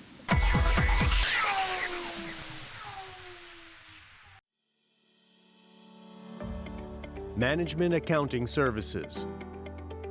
Keeping track of business performance is the key to driving future business performance. Having sound, up-to-date, and regular financial reports will ensure you are making well-informed business decisions in relation to matters such as capital expenditure, cost reductions, where future sales growth needs monitoring or driving, under or well-performing staff, or when is the right time to take on new staff. Dodge & Global can help you to prepare interim financial reports and therefore better advise you as to your future tax payments to prevent any surprises at year-end and to smooth out your tax obligations, saving you money. We will have discussions with you regarding the results of these reports and make sure you are aware of any pitfalls or areas that need your attention on a more regular basis. Our team can help you make smarter, more effective decisions. Let's have a conversation. Contact us at email info@dodgen.global, website https://dodgen.global. Stay current and gain more information on the ever-evolving industry of real estate on Home Sweet Home, Sundays at 4:30 p.m. on Business Access TV. They say it takes a village to raise a child, but the world will one day need the leadership of that child. The time you spend with your child matters. It stimulates their minds and shapes the way they act. Talk with your children. Help them to better understand the world around them and to value what is truly precious. Above all, the most valuable gift you can give them is love. Play, talk, teach, love. Take the time. It makes all the difference. A message from the Parenting Helpline and Ad Council Jamaica. Business Advisory. Realize greater growth and profitability. Navigating market changes can be challenging for any business. Our goal is to help you identify opportunities at any stage of your financial life cycle, ensuring you continue to meet your business needs in complex market environments. From startup through to expansion, tax advisory to accounting, Dodge & Global provides a multidisciplinary approach to managing the entirety of your affairs. We ensure your business remains profitable and competitive. You can expect practical advice, effective cost management, and a mutual respect for your goals and growth aspirations. Our commercial advice comes from extensive knowledge and experience working with a broad range of business and industry sectors. Dodgen Global can help you make smarter, more effective decisions. Let's have a conversation. Contact us at email info@dodgen.global. Website https://dodgen.global.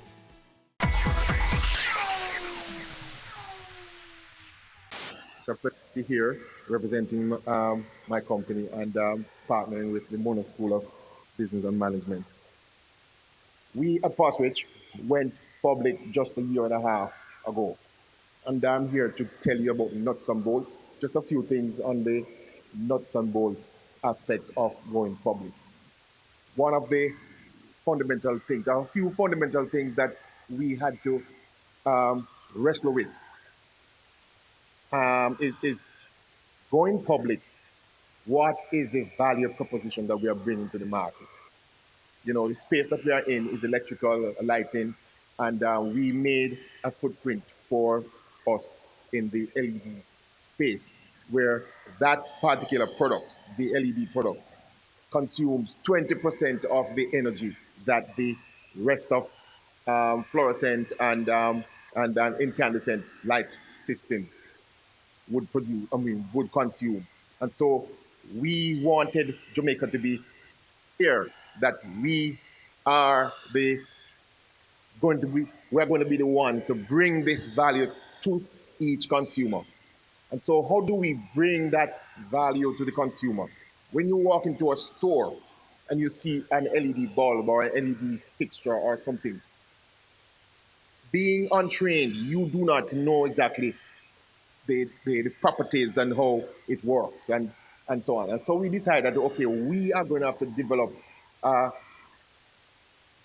department where we give this information to you. So when you walk in, or when we call you, or when we visit you, we are going to teach you or tell you the features of using the LEDs and the benefits. And so that became a big part of the value that we brought to to the market. We had to therefore acquire or employ engineers, and we call them commercial or engineers that can disseminate information in a forum that people can understand. And so we will have small meetings like these. We call them, industrial mingles, whether it be in Montego Bay, in Mandeville, in Kingston, and we invite 50 to 80 people, and we start talking to them. And before long, they start spreading the news of the value of the product that we were offering. And so we were now defining our way in the market.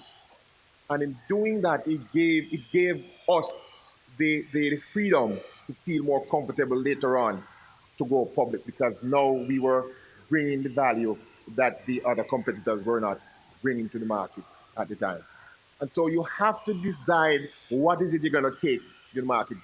We were not manufacturing any products at that time, or we were not manufacturing them in Jamaica, because we had connections in Far East that we visited and we worked with them to manufacture them, but they were not being manufactured in Jamaica. So we wanted to set ourselves apart from the competition. So one, understand what is it you're bringing to the market and what value you give them when they are to use your goods or services before you are thinking of going public.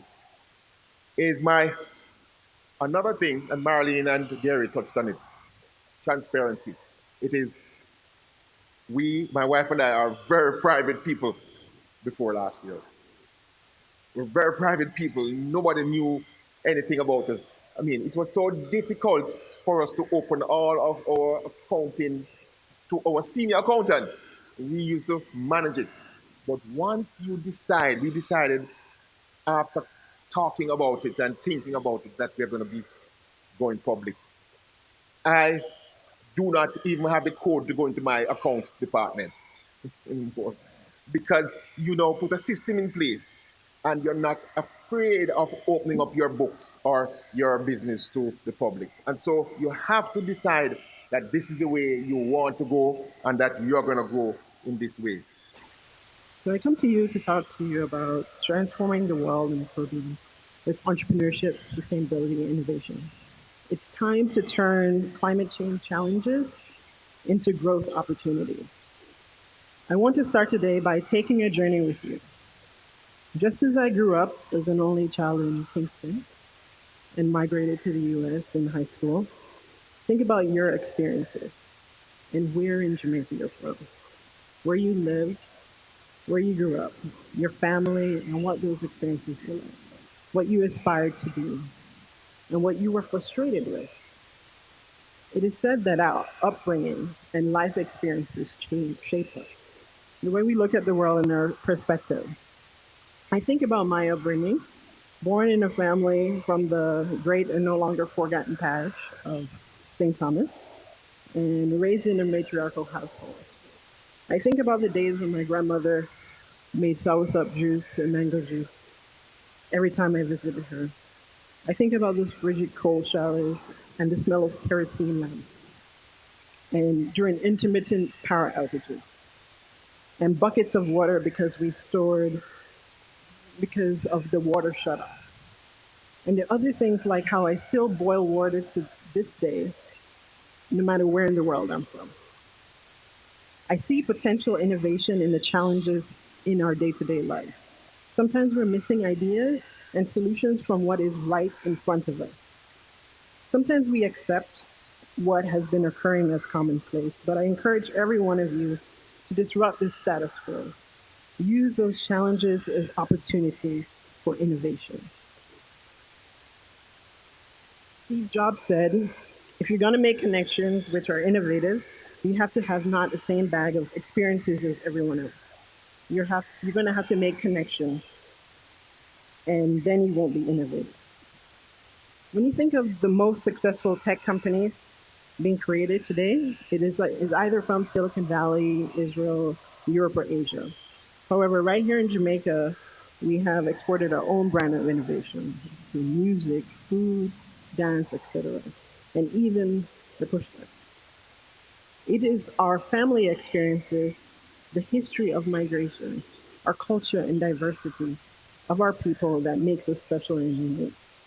They are the ingredients for a new crop of innovations that can be utilized to address climate change challenges. I believe that sustainability and climate change is the business and economic opportunity of the century. The world is under a climate emergency. If we don't, in the next 10 years, if we don't reduce the temperature by 1.5 degrees, we will be in a serious catastrophe. According to the UN, limiting global warming means that 420 million fewer people being exposed to severe heat waves, survival of tropical reefs, loss of fewer plants and animal species, and the protection of forests and wetland habitats. Climate change affects every industry, but most notably health, agriculture, water, and food, water and energy. Because of the increased acceptance and the urgency, there has been a rapid increase of funding, governmental projects, and new startup innovations. The capital markets have also taken notice and are integrating environmental consideration, social impact, and governance into business and investment decisions. They are reallocating trillions of dollars to address this challenge. This is an enabling environment that presents an opportunity to create new products, new services, and solutions that will help and adapt and mitigate the effects of climate change for everyone. Furthermore, because the islands in general are disproportionately affected, in some cases it gives us first mover advantage to innovate and create solutions in a small environment before scaling internationally. The time to innovate and take advantage of new business and social impact opportunity is now. We are currently feeling the effects of climate change. Last month, as many of you know, in Kingston, there was record temperatures. Kingston was not alone. In Alaska, the record temperature reached 32 degrees. In southern France, the record temperature reached 45.5 degrees Celsius. And it's just going to get hotter from here. As higher temperatures become more common, the demand for cooling devices will rise, driving the need for green innovation in the sector. Air conditioning is a twofold problem. It requires the use of more energy and uses chemicals that are harmful to global warming. There are hotter days coming, and there is both a need for new solutions and technologies that can keep us cool, but also reduce the effects of climate change. It's Island Hour, it's Island Hour, it's Island Hour, free eye test. It's Island Hour, it's Island Hour, it's Island Hour, free eye test. Free eye testing is back and it's here to stay. Island Eyewear offers free eye testing every day, all day at all locations island-wide. Conditions apply. Make your appointment today at www.islandeyewear.com or call us 630-1180. Island Eyewear, your style, your price. It's Island Hour, free eye test. Your business matters. Business Access TV offers you the most innovative and effective advertising solution for your business, specializing in B2B sales, cost-effective solutions, the customers you want, the repetition you need. No matter the size and nature of your company, your business matters. Call us at 876-291-6233 or 876-376-4225. Email sales@batvja.com.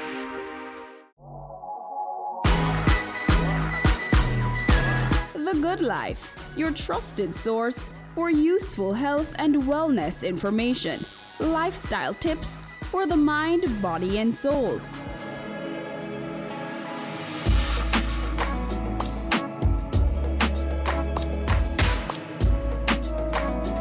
Tune in Tuesdays at 8:30 p.m. on Business Access TV.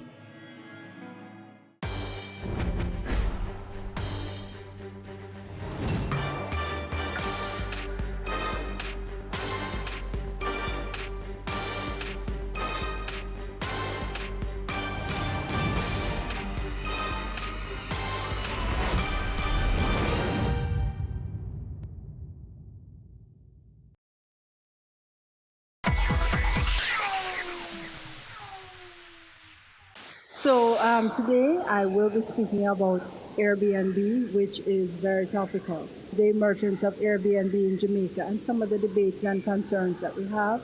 I'm going to be pointing to what I consider to be a research gap and some questions, a very brief literature review, tell you a little bit about my methodology, what I found out, and some preliminary conclusions. I want to say that this is part of a larger body of work, and it's very much still in progress. So two things, forgive me if everything isn't there, and secondly, I really welcome your comments, which will help me to, I can utilize them as I go forward. All right, so these are some of the headlines that we see, that we have seen over time. I just went to our local newspapers, and you can see there's quite a debate happening, and this happens everywhere Airbnb goes. Very few people are neutral. They either love it or they hate it. So most recently, in the last week, we have had the issue of taxation come up, and the whole issue about how much are people earning from Airbnb currently. The last comment that really caught my attention was from the JHTA, Jamaica Hotel and Tourism Association. And they're saying, tax because we need a level playing field. And what is in quotation there, you can read for yourself. But in essence, the JHTA's position is that, look, these people are legitimate competitors to us, and we don't see why, if they are competing in our space, they shouldn't have to have the same, my words, burden that we have. So, what I have been noticing in this debate, there's a lot of talk, as I showed you the headlines, about Airbnb and home sharing. Airbnb, of course, is just one of the many companies, but it's a name that everybody knows. So, and it's what I'm actually focusing my work on. But there's a lot of stuff we don't know. For example, Are they really unfair threats? Are they tapping into the same market as the hotels? Or are they just little people trying to make some extra cash? GHTA doesn't think so, that they're little people, but how much do we really know? Do they offer similar products? And in essence, it comes down to one question: what exactly are they doing?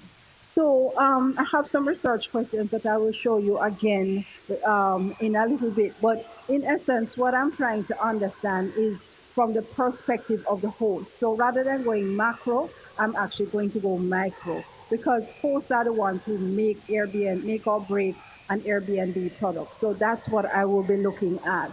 So as I said, I'll mention these research questions in a little bit. But to just talk about the host, who is the host?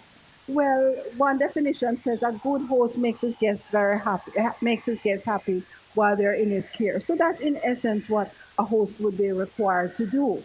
But in addition to that, a host has a legal and moral obligations.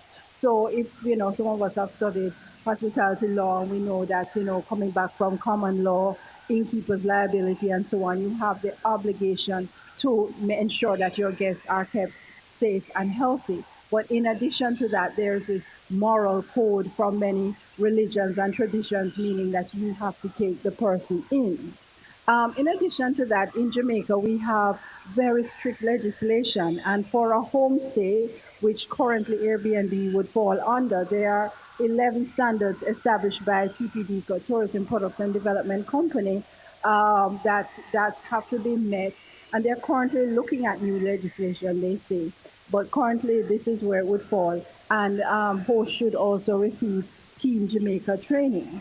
B&B hosts, bed and breakfast hosts, are often lifestyle entrepreneurs, and that's a nice way of saying they don't necessarily do it for the money. There's a lot of romance and mystery associated with the concept of bed and breakfast. And the interesting thing with Airbnb is, it sounds like breakfast, bed and breakfast, and they're built on that notion, although they technically, they don't have to serve breakfast, and very few actually do. But remember that many of them are lifestyle entrepreneurs. And the services that they're expected to provide, they're very intimate, customer service oriented, personalized, and so on, because in many cases, you're coming into the home of the host. Airbnb now, what they say is almost anyone can be a host. That's what, if you go to their website, they will say that. But what you may not understand when you're following up on that, oh, I'm sorry, and they also say that there are 3 steps: list the space, decide how to host, and welcome the first guest. And that sounds really simple as 1, 2, 3. But in reality, each of those steps assumes a whole body of knowledge which everybody may not have. You have to understand how to market. You have to understand how to do your pricing according to the season, according to supply and demand, and so on. And of course, how to manage your property and to interact with guests. This afternoon, I'm going to be presenting on Airbnb and delivering the promise of Airbnb, the promise of entrepreneurship to Jamaica. And as my colleague mentioned, Dr. Craig, about the whole issue of Airbnb, it's a very controversial topic now. To tax or not to tax, those are the issues. But today for my presentation, I'm going to be providing and sharing some data with you about Airbnb's performance in Jamaica in particular. And please note that this is a part of a larger body of study. I'm actually studying Airbnbs not only in Jamaica, but also in Cuba and Cayman Islands and Bahamas. So the sample that you see me extrapolate data from is a part of a wider body of knowledge that is also currently ongoing and in process. So as you can see, it's the whole business of home sharing. So the idea is not lost upon us. And another thing that we want to drive home is that the whole notion of Airbnb is really not new to the Jamaican tourism industry, Caribbean tourism industry by extension. We've always opened our homes to guests. It's just the way in which we're doing it is different. And technology has created a platform that allows for greater access to persons who are also seeking this kind of intimate relationship and more authentic experiences. So we're going to get into, again, some of the controversy I also took from the headlines because it's so topical. And as you can see, there's so many issues coming out, how many guests we're actually welcoming, uh, where they're going, who are they staying with, to tax or not to tax. That's also a big question that is trying to be answered now. So it's very topical. But again, just to frame and contextualize it, Airbnb is a wider, it's a part of the wider sharing economy. And I love that term, as you mentioned, the Uber refutation, is it? Yes, fantastic. Because really that's what it is. It stems from these radical innovations that allow people to make extra money. That's really what it is. So I looked at the literature again from sources and what persons are saying about the sharing economy, which we're now a part of. And that is why everybody's trying to get their slice of the pie. So, Botsman in particular had mentioned that it's very hard for us to define in totality what the sharing economy is. However, Ryan and Botsman in 2017 and 15 respectively looked at it from calling it a collaborative economy, the on-demand services economy, the gig economy, the freelance economy. So if you hear any of these terms, they're all used interchangeably. And basically, it refers to the sharing activity of underutilized assets with the help of IT-based technology. So it's nothing new. It's just again the platform in which we're presenting it is a little different. So, the main drivers towards this economy, how did it emerge and why are we here and why is it so important to us?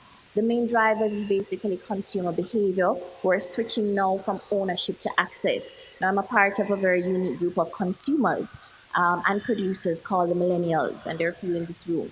And we're kind of changing and shaping the way in which we consume things. So we're looking more, less to ownership rather, and more to access. And that is what is causing all these radical innovations to take place right across our landscape and in particular in tourism. Now, the biggest success factors of the sharing economy is online reputation. And my colleague again, Anne Crick, also mentioned, the feedback system and rankings in terms of host and super host and all of that. Very important for us to look at. So these are some of the brands that come about under the sharing economy: Uber, Airbnb, Homestay, Lyft, WeWork, all of these, Craigslist, Couchsurfing, all of them are part of the sharing economy. So peer-to-peer accommodation, this is where people provide accommodation directly to consumers using a digital platform. And these are temporary stays in the homes. Airbnb in particular for P2P accommodation, most people call it Airbnb, but there are also other platforms that are very much relevant to us and is affecting the Jamaican tourism accommodation landscape: TripAdvisor, HomeAway, and also Booking.com. Now, just to share some data with you, globally, peer-to-peer accommodations, they're 7% of total accommodation around the world, 8 million beds. It's estimated that the number of transactions that took place was actually 75 billion US in 2017. And the trends and findings, again, the millennials are the ones who are driving this form of innovation. And also, it is not limited to budget travelers. It's not just about cheap travel, but efficient travel as well. And it was initially for the leisure market, but we find from my studies that the business traveler is also another trending market. So for entrepreneurs who are trying to get into Airbnb, an aspect that you could look at in terms of growth is catering to the needs of the business traveler. So Jamaica, what is happening with Jamaica and what does it mean for us going forward? Jamaica was chosen as one of the countries for a pilot study by the World Bank in 2018. So they came to the Ministry of Tourism and they wanted to study peer-to-peer accommodations in the Caribbean, and Jamaica was the country chosen. But why is the World Bank interested in peer-to-peer accommodation? It is said that it can help to eliminate poverty, boost shared prosperity, and also its contributions for income generation for a broader group of people, in particular women, which I'll be looking at tomorrow. So in Jamaica, just to put things into perspective, there is over 5,000 active listings on Airbnb in Jamaica, 7,600 in total. So that's a recent statistics that's coming from Airbnb. So So we have 7,600 hosts, 5,000 active, which means they're actually getting bookings and doing well. TripAdvisor Rentals also has 2,300 listings. HomeAway has 950 listings, and Booking.com has 1,124. So it's not just Airbnb, but it's just that Airbnb is one of the platforms that has seen the most growth throughout the years.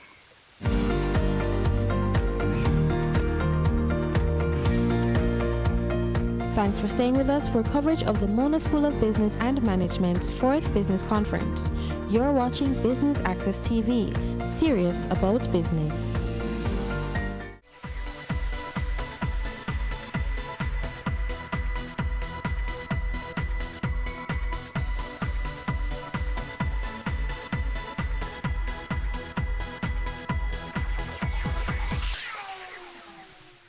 Have you seen it? It's BATV Live. Live streams of business news weekdays at 7:30 p.m. Stay on point Thursdays at 8 p.m. with our Business Current Affairs show and Weekend Business Report Saturdays at 7:30 p.m. wherever you are. Log on to our Facebook page at Business Access TV or visit our website at batvja.com. Live and at your fingertips. Business Access TV, serious about business. Now presenting the Jamaica Social Investment Fund ICDP Enterprise Development Project. Entrepreneurial Grant, Business Pitch. This project is a $100 million grant that's seeking to target 50 small and micro business enterprises and give them training, capacity development, equipment, permits and license towards the development and the viability of their business. We have made a call for proposal in March of this year for entrepreneurs to submit for the opportunity to receive a grant between $1 and $5 million. We received more than 500 applications, and so we have now shortlisted them to 100. So we've invited that top 100 applicants here today, and they're going to have to pitch their business idea to a panel, and of the 100, 50 will actually transpire and win the opportunity for the grants. One of the primary objectives of what we're doing here is employment. We want the business to be able to sustain not only the principals as the owners, but we also want the business to be able to employ at least 2 people.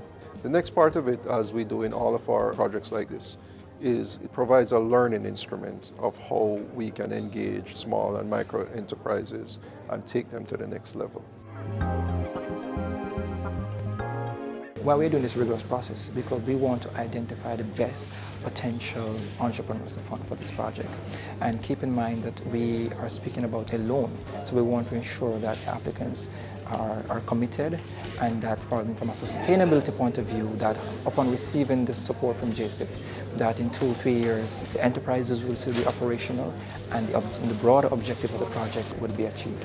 Once we have now equipped them and they should be ready to start the production line going, we'll then have a mentorship component.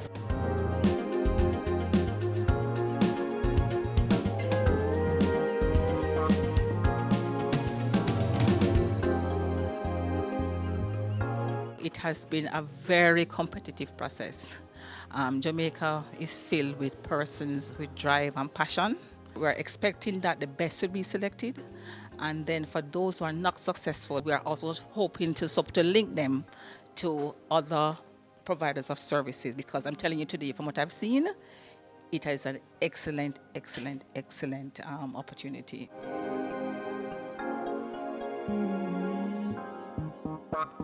It's worthy of note that many persons coming here today already have some kind of semblance of a business, but they need the additional support to move that business to the other level, as well as some persons that are coming with those proposals to start from scratch.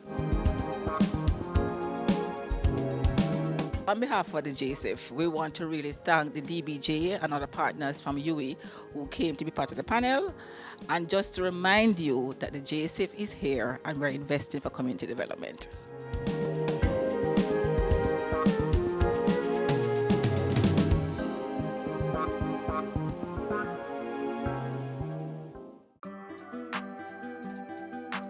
we are serious about the business of real estate. So catch Home Sweet Home Sundays at 4:30 p.m. or if you missed it, check our website at batvja.com.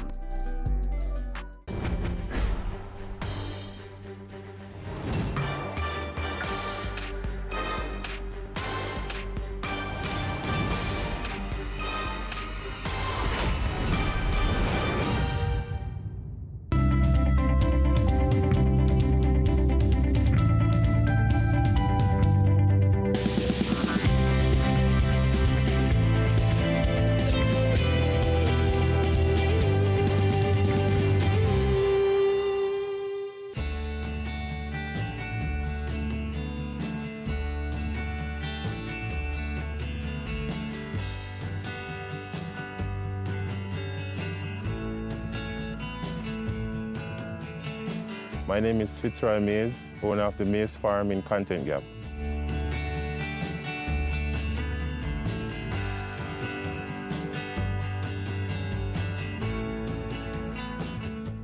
The idea of farming came about after I lost my job 5 years ago. I wasn't interested in going back to doing a 9-to-5, so I decided to do some farming and I started planting some broccoli. And that's how, it took off from there. The business was started in January 2012.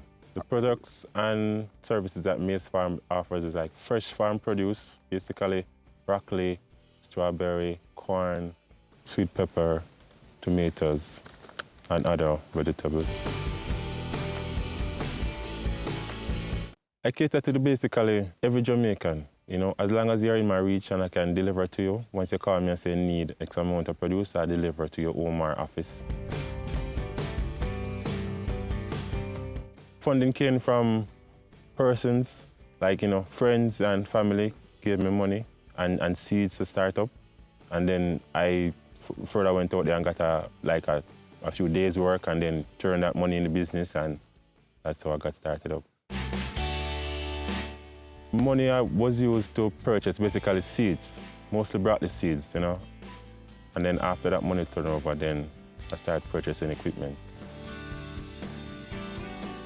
The profitability of Mays Farm is very high, because you spend $5,000 and you can make up to $100,000 from $5,000. It's a lot of work. You probably might wait 2 or 3 months to get that money, but working out there for somebody, you won't get that amount of money if you work for a month or 2. So the profitability is very good.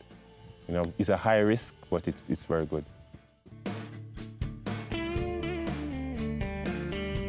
The location here in Content Gap helps my business very much because of the climate. I'm able to produce right through.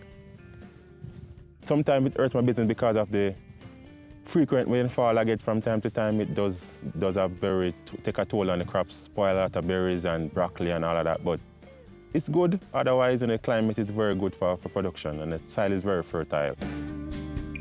I find persons from the community, probably somebody not having any job, I get them to do a day work or 2 and that, come in and harvest and do some pruning up from time to time whenever I have the funds to do it. Because sometimes funds go out and you have to just do it stage by yourself.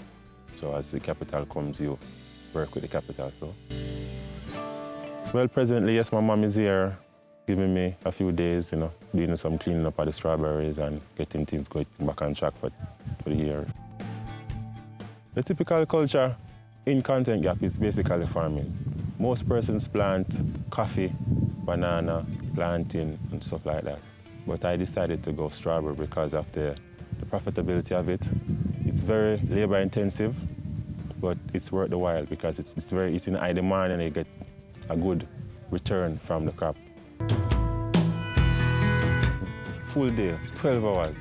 Get up from 5 in the morning, I'm out here 6 and I work right up to 7 o'clock, sometimes 8 o'clock depending. On a typical day, like presently, I'm doing tilling and making up beds, laying drip hose and plastic mulch. So on a typical day, it depends on, starting up now is setting back the farm right now. So it's basically land preparation right now. Being an entrepreneur has impacted my life in a good way. I mean, I'm able to provide for my family better. I can find more time to get stuff done. You know, if I take a few days, if I have a family issue, I can deal with it and not have to be reporting to anybody, say, why, how come you never come to work yesterday, and all of that. So it's been very good, you know, I got a lot of exposure, and I'm inspiring other persons in farming as well. So it's a good look.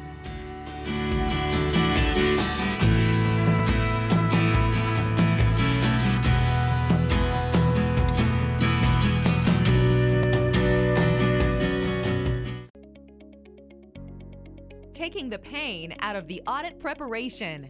Doggin Global now offers audit management services, AMS. With AMS, Doggin Global team manages your external audit process by providing the following. 1. Prepare and review schedules for your external auditors. 2. Prepare responses to your external audit team queries. 3. Assign our team members to locate supporting documents during field work. 4. Draft financial statements in accordance with IFRS to supply to your external auditors. 5. Provide guidance to your internal accounting staff regarding classification and recording of transactions. 6. Review your general ledger for accuracy. 7. Prepare necessary journal entries. 8. Prepare fixed asset register. 9. Prepare accounting and operational manual for effective internal control. 10. Liaise with the company external auditors. We work with your team to achieve timely and effective external audits, resulting in timely completion of your audited financial statement, while your current staff focuses on their daily activities. Contact us, info@doggin.global. Website, doggin.global. Have you seen it? It's BATV Live. Live streams of business news weekdays at 7:30 p.m. Stay on point Thursdays at 8 p.m. with our Business Current Affairs show and Weekend Business Report Saturdays at 7:30 p.m. Wherever you are. Log on to our Facebook page at Business Access TV or visit our website at batvja.com. Live and at your fingertips. Business Access TV. Serious about business.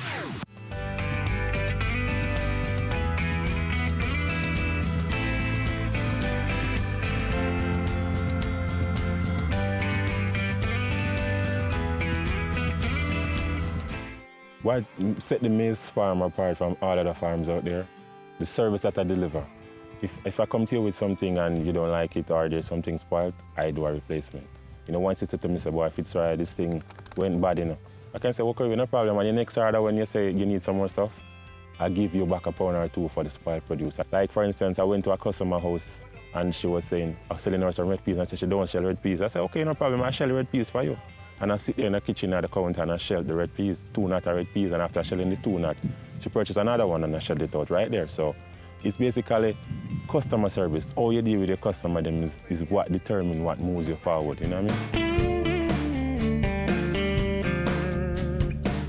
I come up with new ideas, just going and thinking about, you know, what would make my farm stand out more, you know, changing up how I do my landscaping and all of that, and how I lay out the farm and how I ensure that my crops come in at a high quality.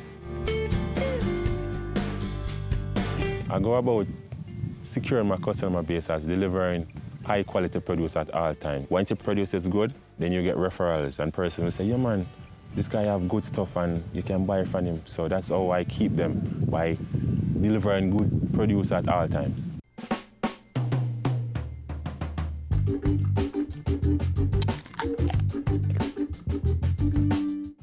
The challenges I faced starting up the farm was lack of funding. I didn't have money to buy whatever tools and equipment to get my work done. And it was very stressing, you know, from time to time, you know, needing something and you're unable to buy it, you know, it's very struggling.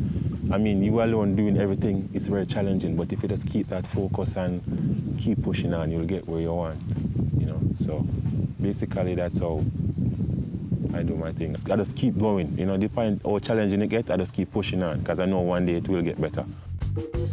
Right now I want to put up like a nice shade house. Whenever the rainy season comes, I can keep the water off the berries. So a little financial challenge.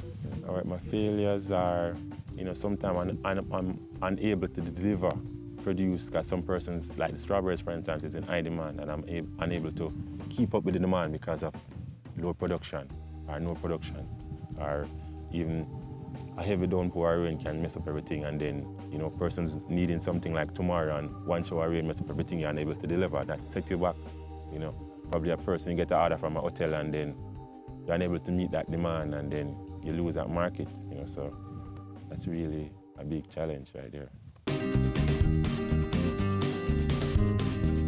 I've decided to fix those challenges by increasing production, putting in more stuff, so I can earn more money and getting persons to do some of the work that I normally try to do by myself. I can get somebody to, attend to the crops and keep them in good production year-round, so I can meet my demand.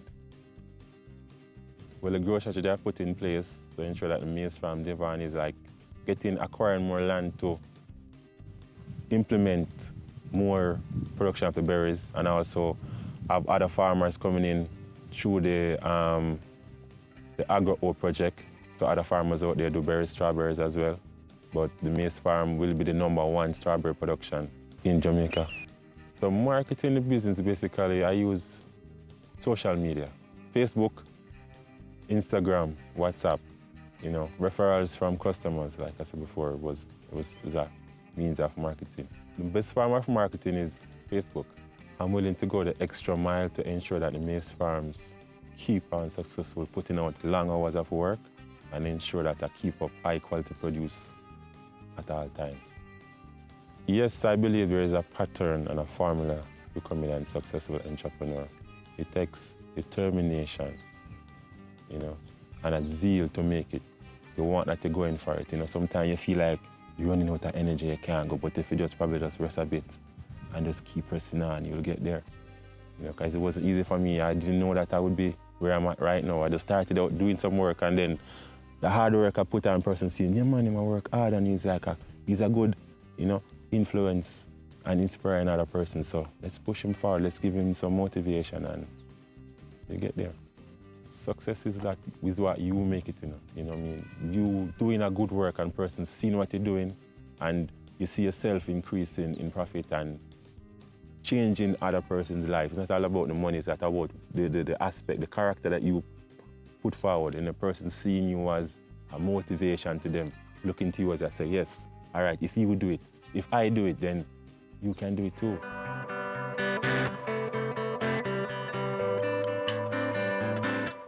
My greatest fear for the maize farm is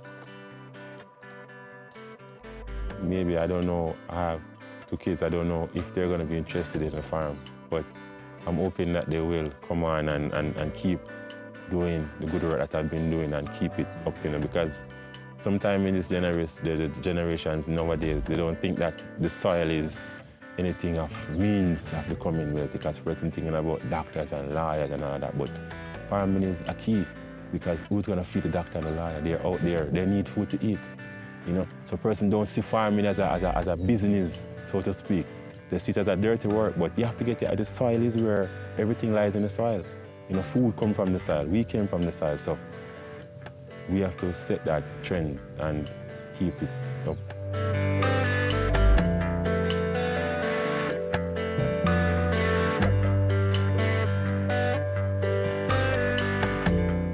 It's Island Hour, it's Island Hour, it's Island Hour, free eye test. It's Island Hour, it's Island Hour, it's Island Hour, free eye test. Free eye testing is back and it's here to stay. Island Eyewear offers free eye testing every day, all day at all locations island-wide. Conditions apply. Make your appointment today at www.islandeyewear.com or call us 630-1180. Island Eyewear, your style, your price. It's Island Hour, free eye test.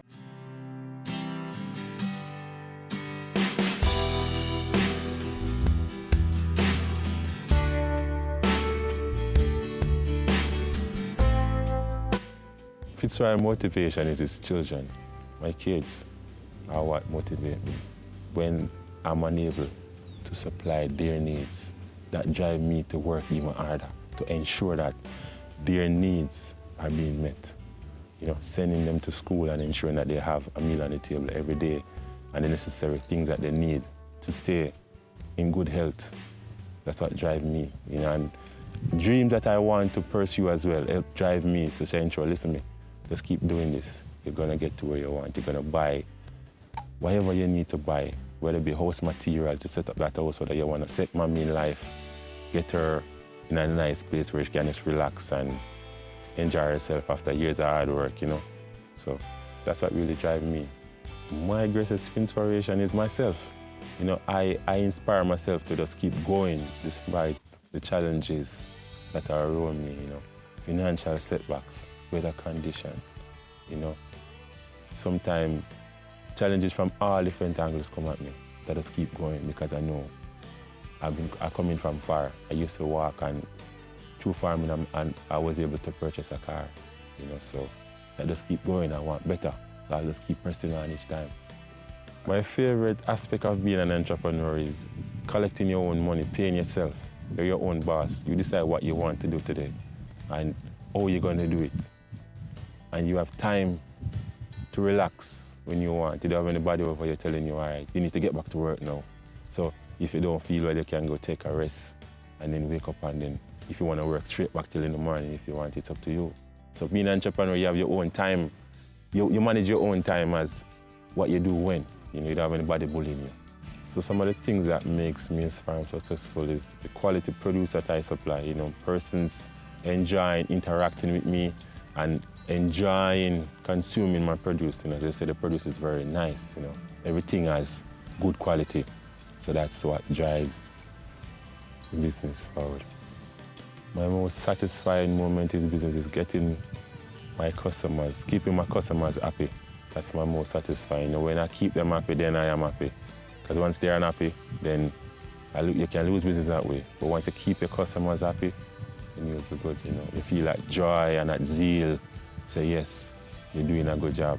My hobbies are, taking my children to the beach, just probably relaxing, going out and watching a movie, or just chilling with some friends, something like that.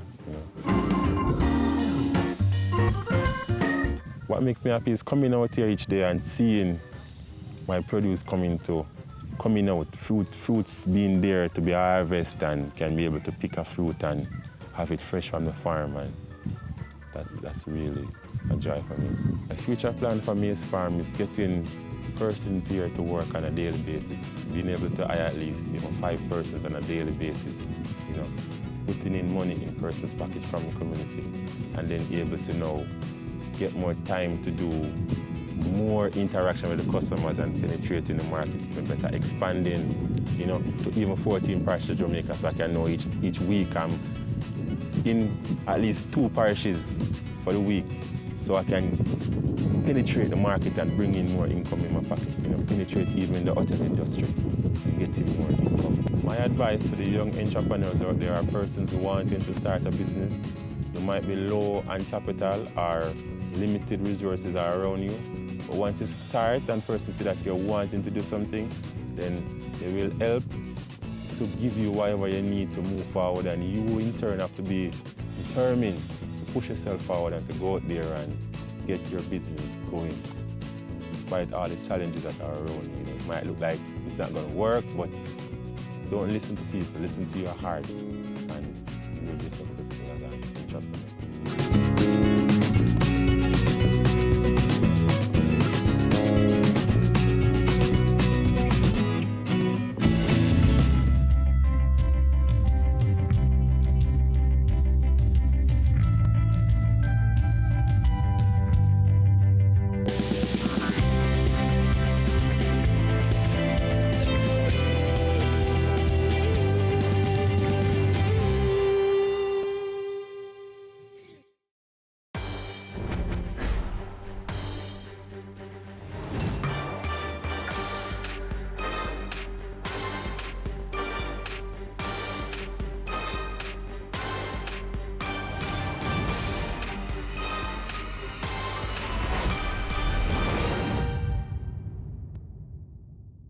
I wanted to be an educator because I believe that education is the most powerful weapon that can change the world. My dreams and aspiration is to one day become an entrepreneur where I can employ other persons and help to build the country. I wanted to go into development. I wanted to help people become better versions of themselves.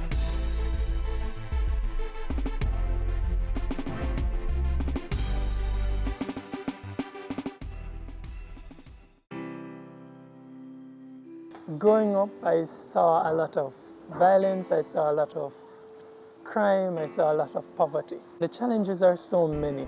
The first one that comes to mind is the level of youth unemployment that's here. Challenges that exist here in West Prospect Bogwalk are lack of awareness for educational opportunities or job opportunities. Not many got a chance to do CXC or graduate from the secondary level. So that's a major setback for the people living in the community. A way to alleviate this issue is training programs. They need more opportunities, like to go back to school to get themselves a certificate so they can be able to work and create employment for themselves and their family. Push more entrepreneurship opportunity, encourage these youths to be creative and innovative in what they do. Give them startup capital to start their business. Invest more in the youth skills and talents. The Poverty Reduction Program is funded by the European Union, and it really is a program that focuses on the most vulnerable type of communities, making communities safer, making citizens more healthy, better access to education. For European Union, investing in youth is an obvious choice. They are the future of the country. If we prepare them well, they will bring the change that Jamaica needs. That's why we invest in scholarships, internship, training in life skills and mentorship. I received a tertiary scholarship from PRP to attend the University of Technology, Jamaica. It meant a lot to me because I realized that somebody else believed in me and somebody saw the potential that I have and somebody believed that I could actually achieve my goal. I benefited by getting firstly an internship, and also they assisted my bachelor's degree financially. But critically, outside of the finances, the persons that were on the project, you know, the motivation that they provided, etc., it really provided a huge boost. This is my third year at the MICO.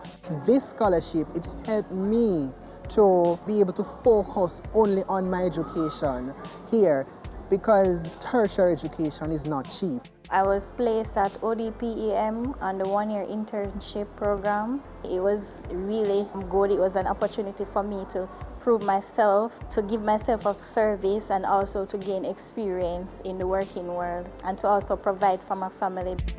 I plan to be an agent of change in my community by being a mentor, a leader, and a godfather for the youths growing up. Try to help them teach them a trade. You don't have to be rich to help. You don't have to achieve greatness to start. I contributed to my basic school by providing them with the necessary resources that they need, that I believe that in the long run, it will have a ripple effect on many, many persons. Professionally, I manage the whole program, which is aimed at giving young persons the opportunity to, you know, do what I did, basically, to get their foot inside an organization. Additionally, I also have a little small business that I try to employ young persons to learn a skill, etc. When you're persistent in life, when you're determined, when you're hungry for success, then you'll be able to accomplish and achieve anything that you want. It has changed hundreds and hundreds of lives. Not just my life, my family lives, my friends' lives, etc. I want to just urge everyone looking on to continue these social programs. These are the solutions to the many ills that we face as a society and as a country and even as a world. So thank you, and I challenge you, continue it. It's needed.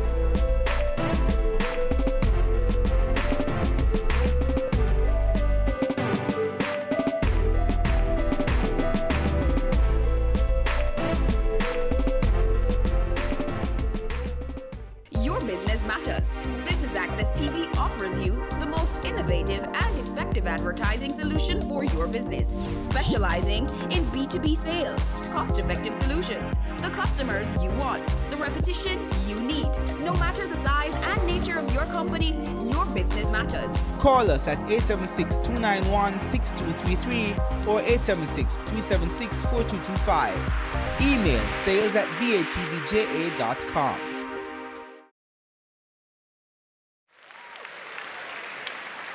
I do have a dream, and I know you have a dream, that we can make Jamaica the place of choice for you to choose to live, to work, to do business.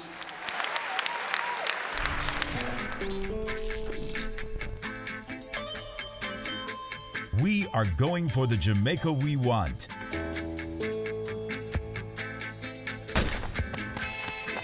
Making steady progress to achieve the Sustainable Development Goals in our National Development Plan, Vision 2030 Jamaica. We have teamed up with valued partners, working through strong institutions to reduce inequalities in our society. We commit to being responsible in our production and consumption, ensuring we build sustainable communities in harmony with nature. Jamaica is making significant strides in providing quality, lifelong education for all, enabling our people to be engaged in decent work to drive economic growth, equipping men and women with the skills to build resilient infrastructure, promote sustainable industry, foster innovation, and utilize new technologies. Urgent action is being taken to manage natural resources responsibly, protecting clean water sources, ensuring access to water and sanitation for all, diversifying to alternative energy sources, conserving our environment and sustaining life below water and on land. Jamaica is making moves to ensure healthy lifestyles for the well-being of our people. We're promoting sustainable agriculture to achieve food security, improve nutrition, and end extreme hunger, putting in the work to end poverty in all its forms. We're on track in achieving our Sustainable Development Goals through realizing our Vision 2030 Jamaica. We will leave no one behind. And I'm chilling right now, cause we're winning right now.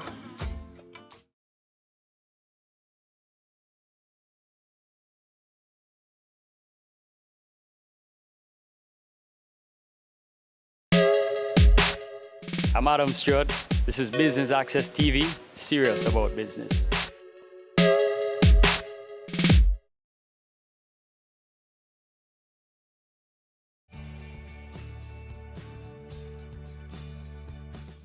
The Jamaica Stock Exchange wishes to help to develop the social sector. To that end, they have formed the Jamaica Social Stock Exchange, which is a safe, efficient, and transparent platform that aims to promote social projects that build Jamaica and will inure to the benefit of all persons living in the country. The Jamaica Stock Exchange is a company that encourages and mobilizes capital for the main market. And that is the market that is not the social sector. Now, the Jamaica Social Stock Exchange is really geared towards the social sector to help to solve social problems in the field of health, education, about children, environment. Those are some of the things that we consider social problems. And so it is to mobilize the capital, allow persons who have a desire to invest in a social good, to invest in the social stock exchange. It is designed in two parts. In phase one, where we look at social investment, and phase two, where we look at social impact investment. Now, in phase one, really what we are saying is it is donation. An organization will have a social issue and design it into a project or a program and invite Jamaicans or persons within the diaspora or the entire world to fund this program. Now in phase two, you're going to get a return on investment which is not social. You will be getting shares, natural shares, as you would get if you invested in the Jamaica Stock Exchange. And what you'll get is a return on capital, which is possibly dividend or an appreciation in that share. The Jamaica Social Stock Exchange does more than ask for the funding of these programs, but goes beyond that in terms of monitoring, ensuring that these programs are meeting the targets and the reason for them to have asked for funding in the first place. When we look at this new sector, it is important because holistically, if you do not look on the social sector, you do not improve the other sectors. We want to encourage all businesses in Jamaica to have a corporate social responsibility because it is good for encouraging and the growth and development of businesses.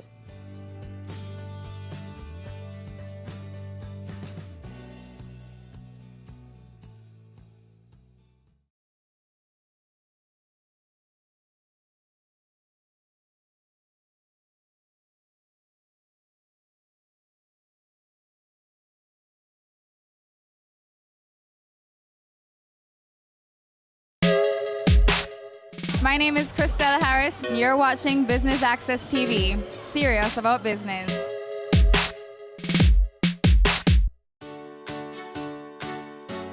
When deciding on the type of home you'd like to purchase or invest in, it's important to know what's available and how your lifestyle and needs might evolve over the next 5 to 10 years. This week on Home Sweet Home, we explore all the pros and cons of residential living.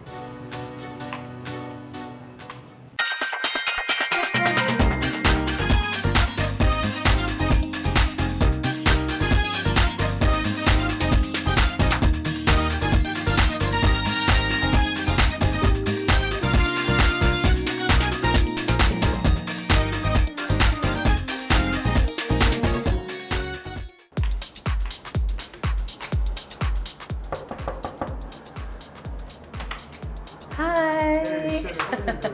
Good to be here. Nice to meet you. Thanks for having me. No problem. I'm so excited to learn more about apartments. We have so much ground to cover. Right away, I see my favorite spot, the kitchen.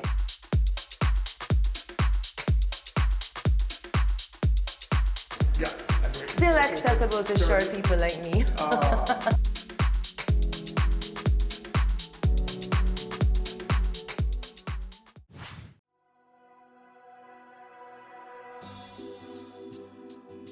Let me ask you this, Carlington. Is an apartment a good purchase for a first-time homeowner? Yes, it is.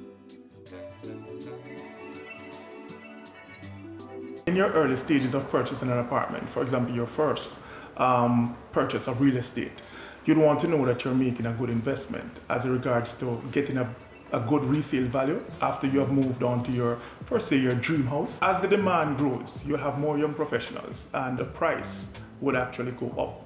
So, for example, you purchase it at $10 million. You live in it for about 3 to 4 years. Yes. And at the end of 4 years, your apartment may appreciate by, say, for example, 20 to 30%. So that in itself is a good investment. Fantastic. Yeah. Because that was my next question. Is it a good investment for someone who's looking to widen their real estate portfolio? Oh yes, it is. And especially as you know, in real estate, they say location, location, location. So for example, you have an apartment that's close to universities and close to the main business hub.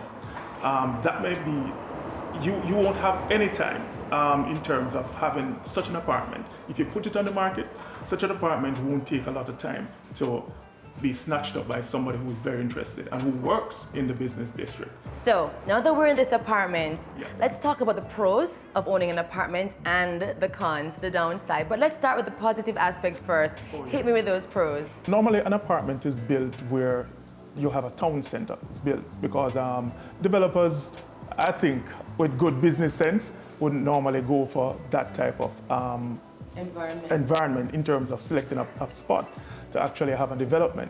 So you're close to the main town areas, you're close to to the party life, to hit strips, to major restaurants, food joints and stuff like that. So where the nightlife is concerned, that is a pro, that's a positive.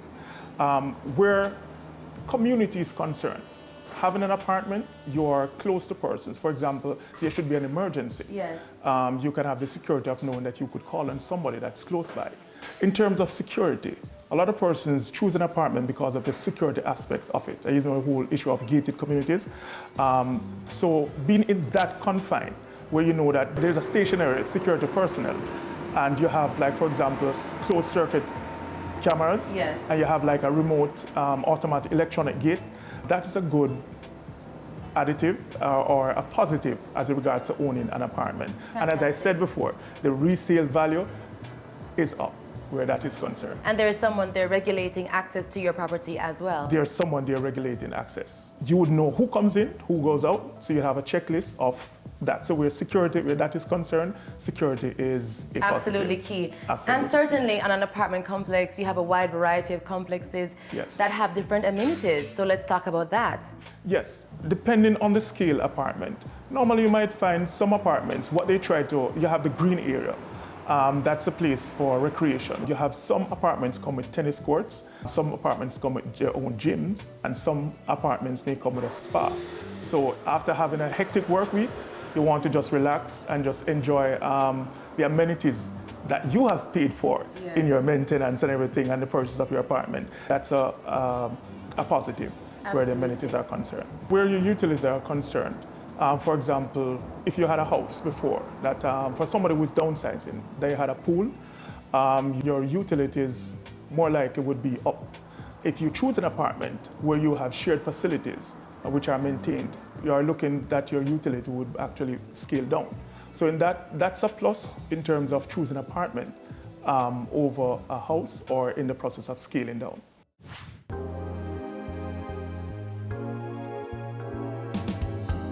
So Carlington, it's time for us to flip the coin. We just spoke about the pros of owning an apartment. Let's talk about the cons. Now, Shelley, as regards to the cons of owning an apartment, you know that now it's trendy to have a pet. For example, a poodle, or some persons might go with a cat. You might find that a lot of apartments, as regards to the strata rules, don't accommodate persons having a pet. Something can be worked out, and this has to be voted on by the board members of the strata for the particular apartment.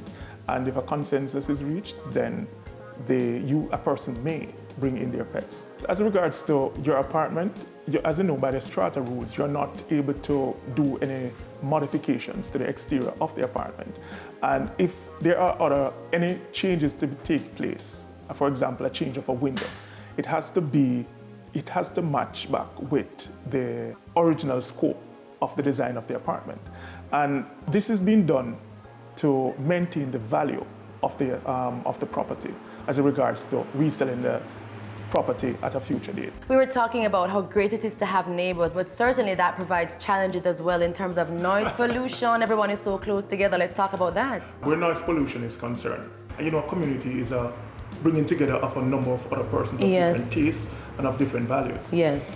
So then where noise is concerned, if you're a party person, then you may have a little challenge. You might find persons who have a hectic work schedule and they come in the evenings and they just want some peace and quiet.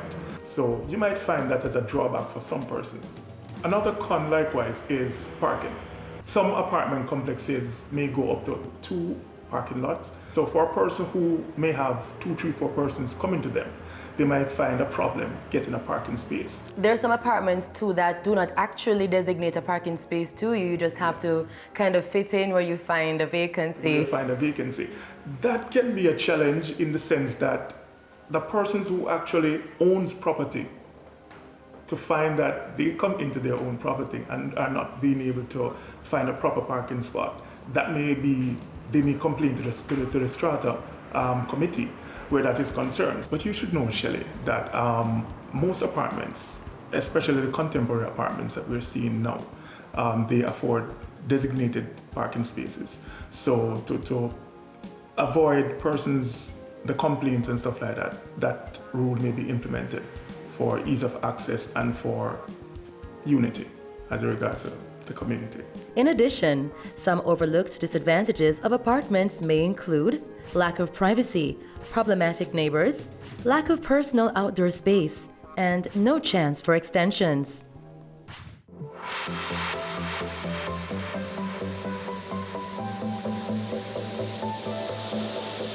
We're currently at Hillview Apartments. It's an 1,100 square footage apartment, and it's going for $18 million. And if you look at the fixtures, the finishes, and everything, from my perspective, and I believe from yours, it's worth it.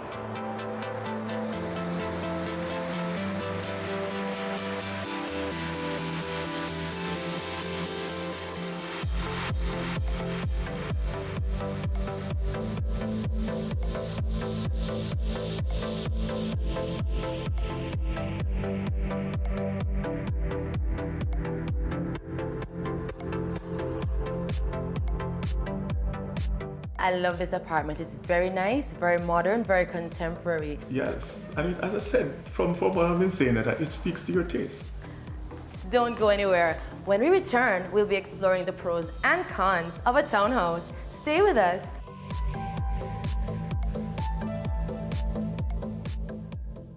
Have you seen it? It's BATV Live.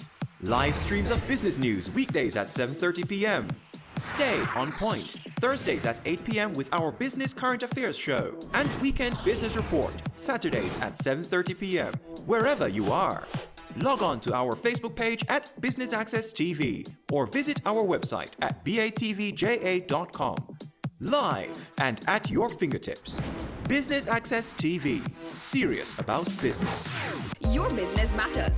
Business Access TV offers you the most innovative and effective advertising solution for your business, specializing in B2B sales, cost-effective solutions, the customers you want, the repetition you need. No matter the size and nature of your company, your business matters. Call us at 876-291-6233 or 876-376-4225.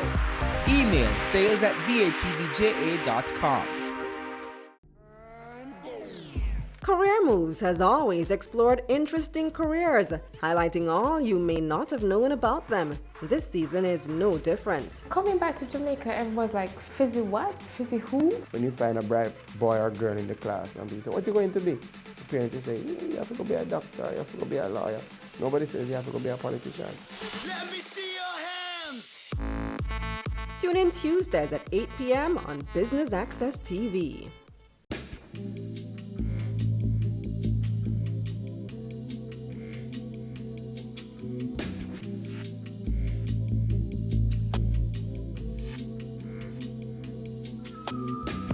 Welcome back to Home Sweet Home. As you know, we're discussing the pros and cons of different types of residential units.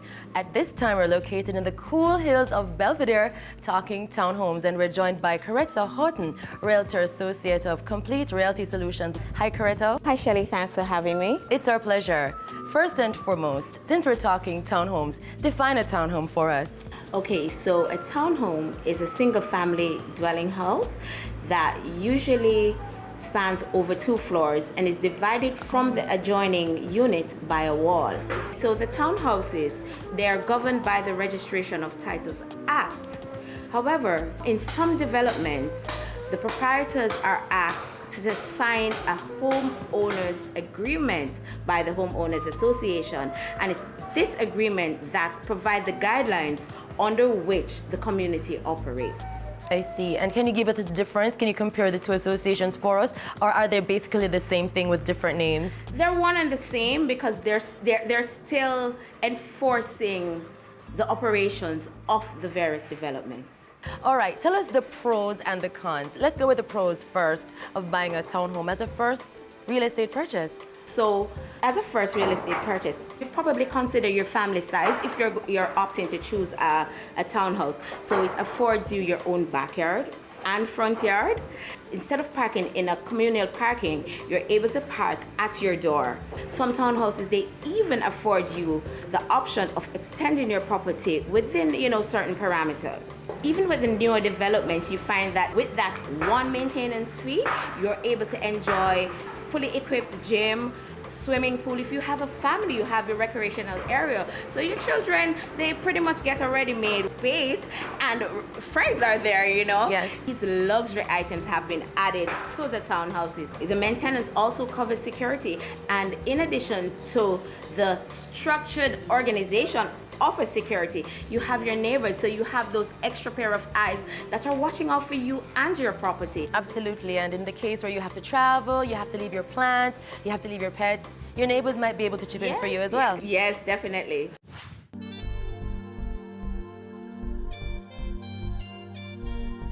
Furthermore, townhouses may offer a little more privacy than apartments. And say your townhouse community doesn't have a certain amenity, owners can always pool their money to get desired facilities once there is space. Let's hear the possible disadvantages. While you enjoy the luxury of living in a townhome, you also have to pay for it. So there is that maintenance cost that is going to keep your common areas looking clean and pristine, and you're going to have to pay for security, that added security and a peace of mind that comes with owning a townhome. Restrictive covenants. Tell us how that affects the homeowner, what they can do, and the freedom that they have to alter their space on the external of the home and also on the interior as well. Owners of townhouses are able to express their creative genius. This can only be done on the inside of their homes. The homeowner association have those guidelines, so you'll not be able to go and paint your house your favorite color. So there are guidelines within which that uniformity of the property, it holds the value of your house. Absolutely. And what about limitations to personal space? Well, that has to be factored in, but when comparing it to your, the benefits that you get, but your personality type has to be taken into consideration. So there are limitations. So if you're a person that entertains a lot, you understand, you have to be mindful of your neighbors. Absolutely. Keep the noise level down a bit, but I think the security and the pros trumps all the disadvantages.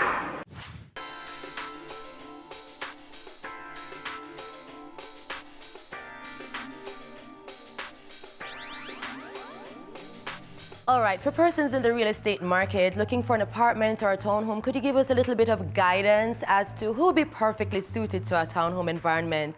Townhomes are suited mainly on your preference. So we have young professionals that are just starting out, but they intend to expand their family in the future. So instead of getting an apartment, they opt to a townhouse, which affords a little more space usually. Townhouses are suited for families because they have their own yard, they have the space to interact and to enjoy more amenities because it's usually a bigger development.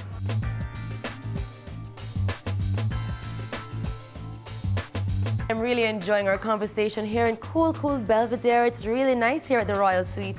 Tell us some of the amenities that can be found here. So the Royal Suite, it boasts a playground, a pool, triple security, and an 8,000-gallon water tank. It even gets better inside. So now that we have seen outside, I know we're enjoying the lovely breeze. Let me just take you inside for you to see the magic that it is. Sounds great. Let's do it.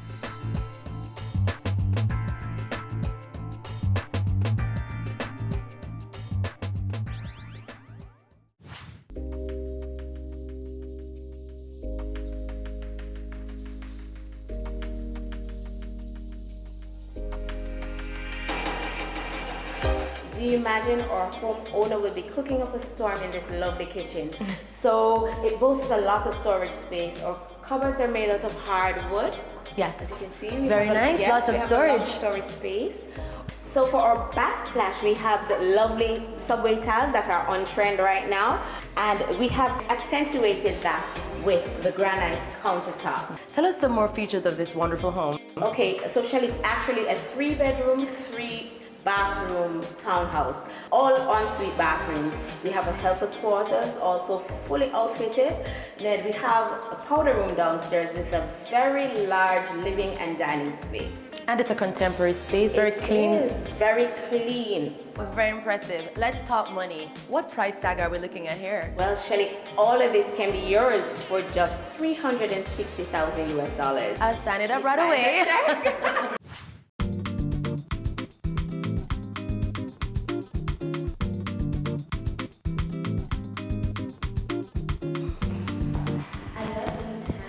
Yes, they're beautiful.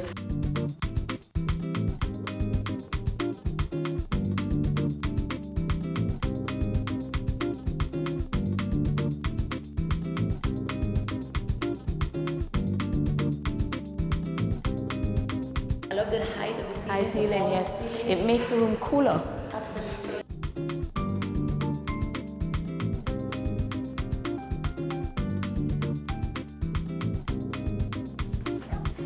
So Shelley, thank you for stopping by. As you can see, although our townhouse is not a standalone unit, it still offers quite a bit of privacy.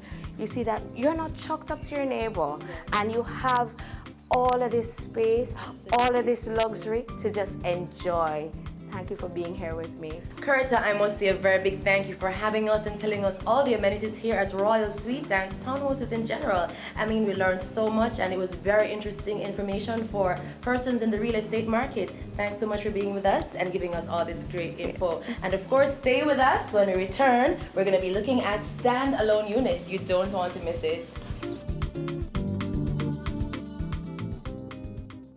Ready for cable for as little as $100? Ready for no monthly cable bill? Ready for 10 TV channels absolutely free? Then pick up our Ready TV box at authorized stores for $4,500. Hook it up to your TV set, then top it up with Ready Credit for 1, 7, or 30 days. Buy now and get $1,000 free Ready Credit and start watching your favorite shows. Pick it up, hook it up, top it up. Ready TV. Prepaid cable TV when you're ready. Now serving Kingston and St. Catherine. Limited time offer while stocks last. Conditions apply.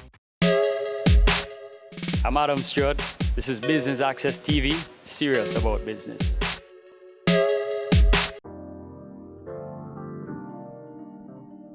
Welcome back to Home Sweet Home, where we're exploring the pros and cons of residential living. We've taken you to the apartments, we've explored the townhome, and now we're going to find out more about single-family units.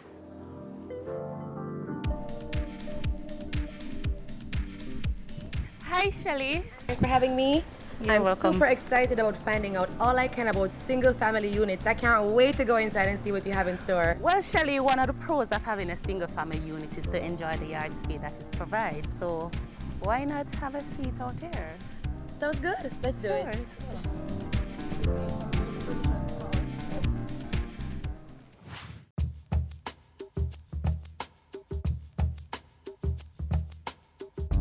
Sydney, I'm excited to get into the details. First of all, please define single-family home for me. A single-family home is a standalone unit which provides privacy, land space, and the option to modify the property based on the restrictive covenants on the title. We just saw some apartments and a townhouse. Could you compare the single-family unit to the apartments and the townhouse for us? Okay, the difference between a single-family unit, an apartment, and a townhouse, Shelley, is that this apartment and the townhouse, it's governed under the Strata Titles Acts. So basically, maintenance, security, upkeep, once you pay a monthly fee, those services are allotted to you. With the house itself, you basically govern that property. So in terms of maintaining that property, maintenance and upkeep of that property is up to you, the owner. Bear in mind that single-family units have no homeowners associations to deal with, tends to hold values longer if you're smart and buy in a good neighborhood, can have as many pets as you want, extend if there's space, and there's usually no special assessment surprises. All right, Sydney, would you like to share some pros of owning the single-family unit with us? Can't stress privacy enough. Privacy. The unit is standalone, so you have space, you can walk around. We're sitting in the lawn. We can't do that within the apartment or the townhouse. You can play your music as loud as you want without disturbing your neighbors. You can plant trees, as you can see here. We don't have this in an apartment. Absolutely. Right? You can have your own landscaping. You can have your own landscaping. You can personalize your own landscaping. So with the house, you have a lot more option of personalizing it. With the apartment and the townhouse, there's not much modification. There's no modification actually that can be done to that unit. With the standalone unit, you have the option of doing your own modification to that property as long as it is within the restrictive covenants of the title. This property that we're at in Meadowbrook, it's a 2-family unit. So it's good for investment where the homeowner can live in one part of the home, one part of the property, and the other part can be used as an investment. Okay, so that way he can get additional income for rentals. Which you can get additional income to help with your mortgage or other expenses. And the townhouse and the apartments don't usually afford you this? No, the apartment and the townhouse, it only can be used for one use at a time. So it's either you're going to use it for investment or you're going to live there as the owner.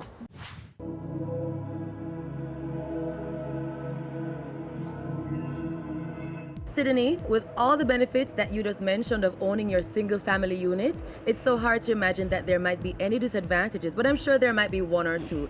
Would you care to share some? Security can be costly at times because the owner will then have to do their own security or put in their own security measures. But you know, you have a standalone and you have your yard space, you can get 2 dogs, which in a way that would be a lot cheaper. With a home, maintenance and upkeep can be time consuming. The owner would have to maintain and upkeep that property, right? Repairs to the building.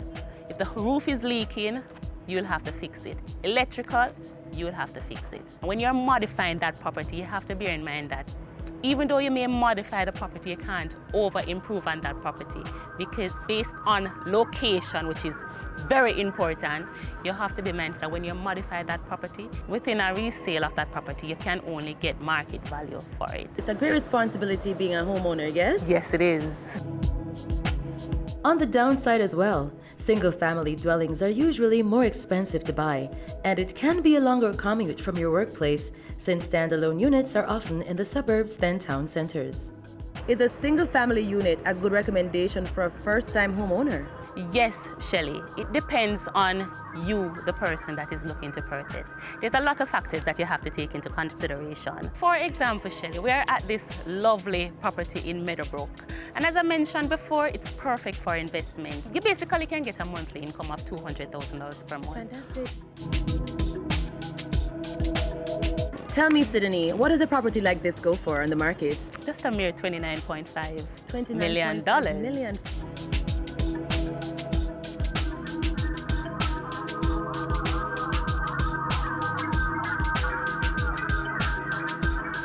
Sydney, with all that great and insightful information, I'm curious to see what's on the inside. Let's go check it out. Let's go.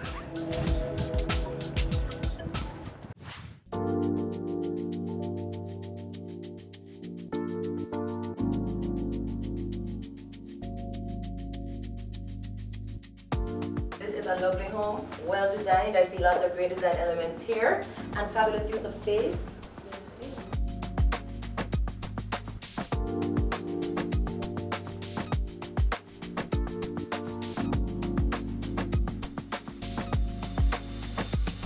And I do love the depth of these stainless steel sinks, a very popular feature in more modern homes. Thank you so much, Sydney, for showing us around this beautiful single-family unit. I learned so much from you today. It was a pleasure having you. It was a pleasure having you. Thank you. Thank you, too. It's no secret that buying a home is probably the biggest investment you're ever going to make. So it's important to know what you'd be signing up for: apartment, townhouse, or single-family dwelling. In the end, the advantages must outweigh the disadvantages and be right for you and your lifestyle.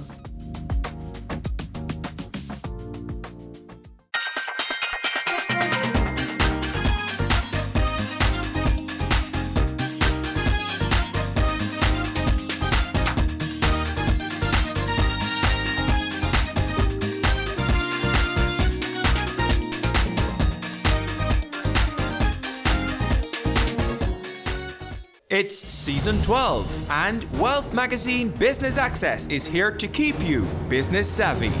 With an impressive mix of some of Jamaica's most inspiring business moguls, we continue to keep Jamaica informed, empowered, and ready to dominate.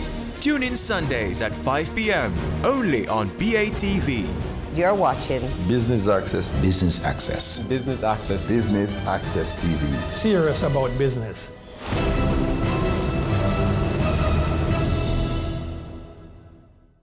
Have you seen it? It's BATV Live. Live streams of business news weekdays at 7:30 p.m. Stay on point Thursdays at 8 p.m. with our Business Current Affairs show and Weekend Business Report Saturdays at 7:30 p.m. Wherever you are. Log on to our Facebook page at Business Access TV or visit our website at batvja.com. Live and at your fingertips. Business Access TV. Serious about business. Ready for cable for as little as $100? Ready for no monthly cable bill? Ready for 10 TV channels absolutely free? Then pick up our Ready TV box at authorized stores for $4,500. Hook it up to your TV set, then top it up with Ready Credit for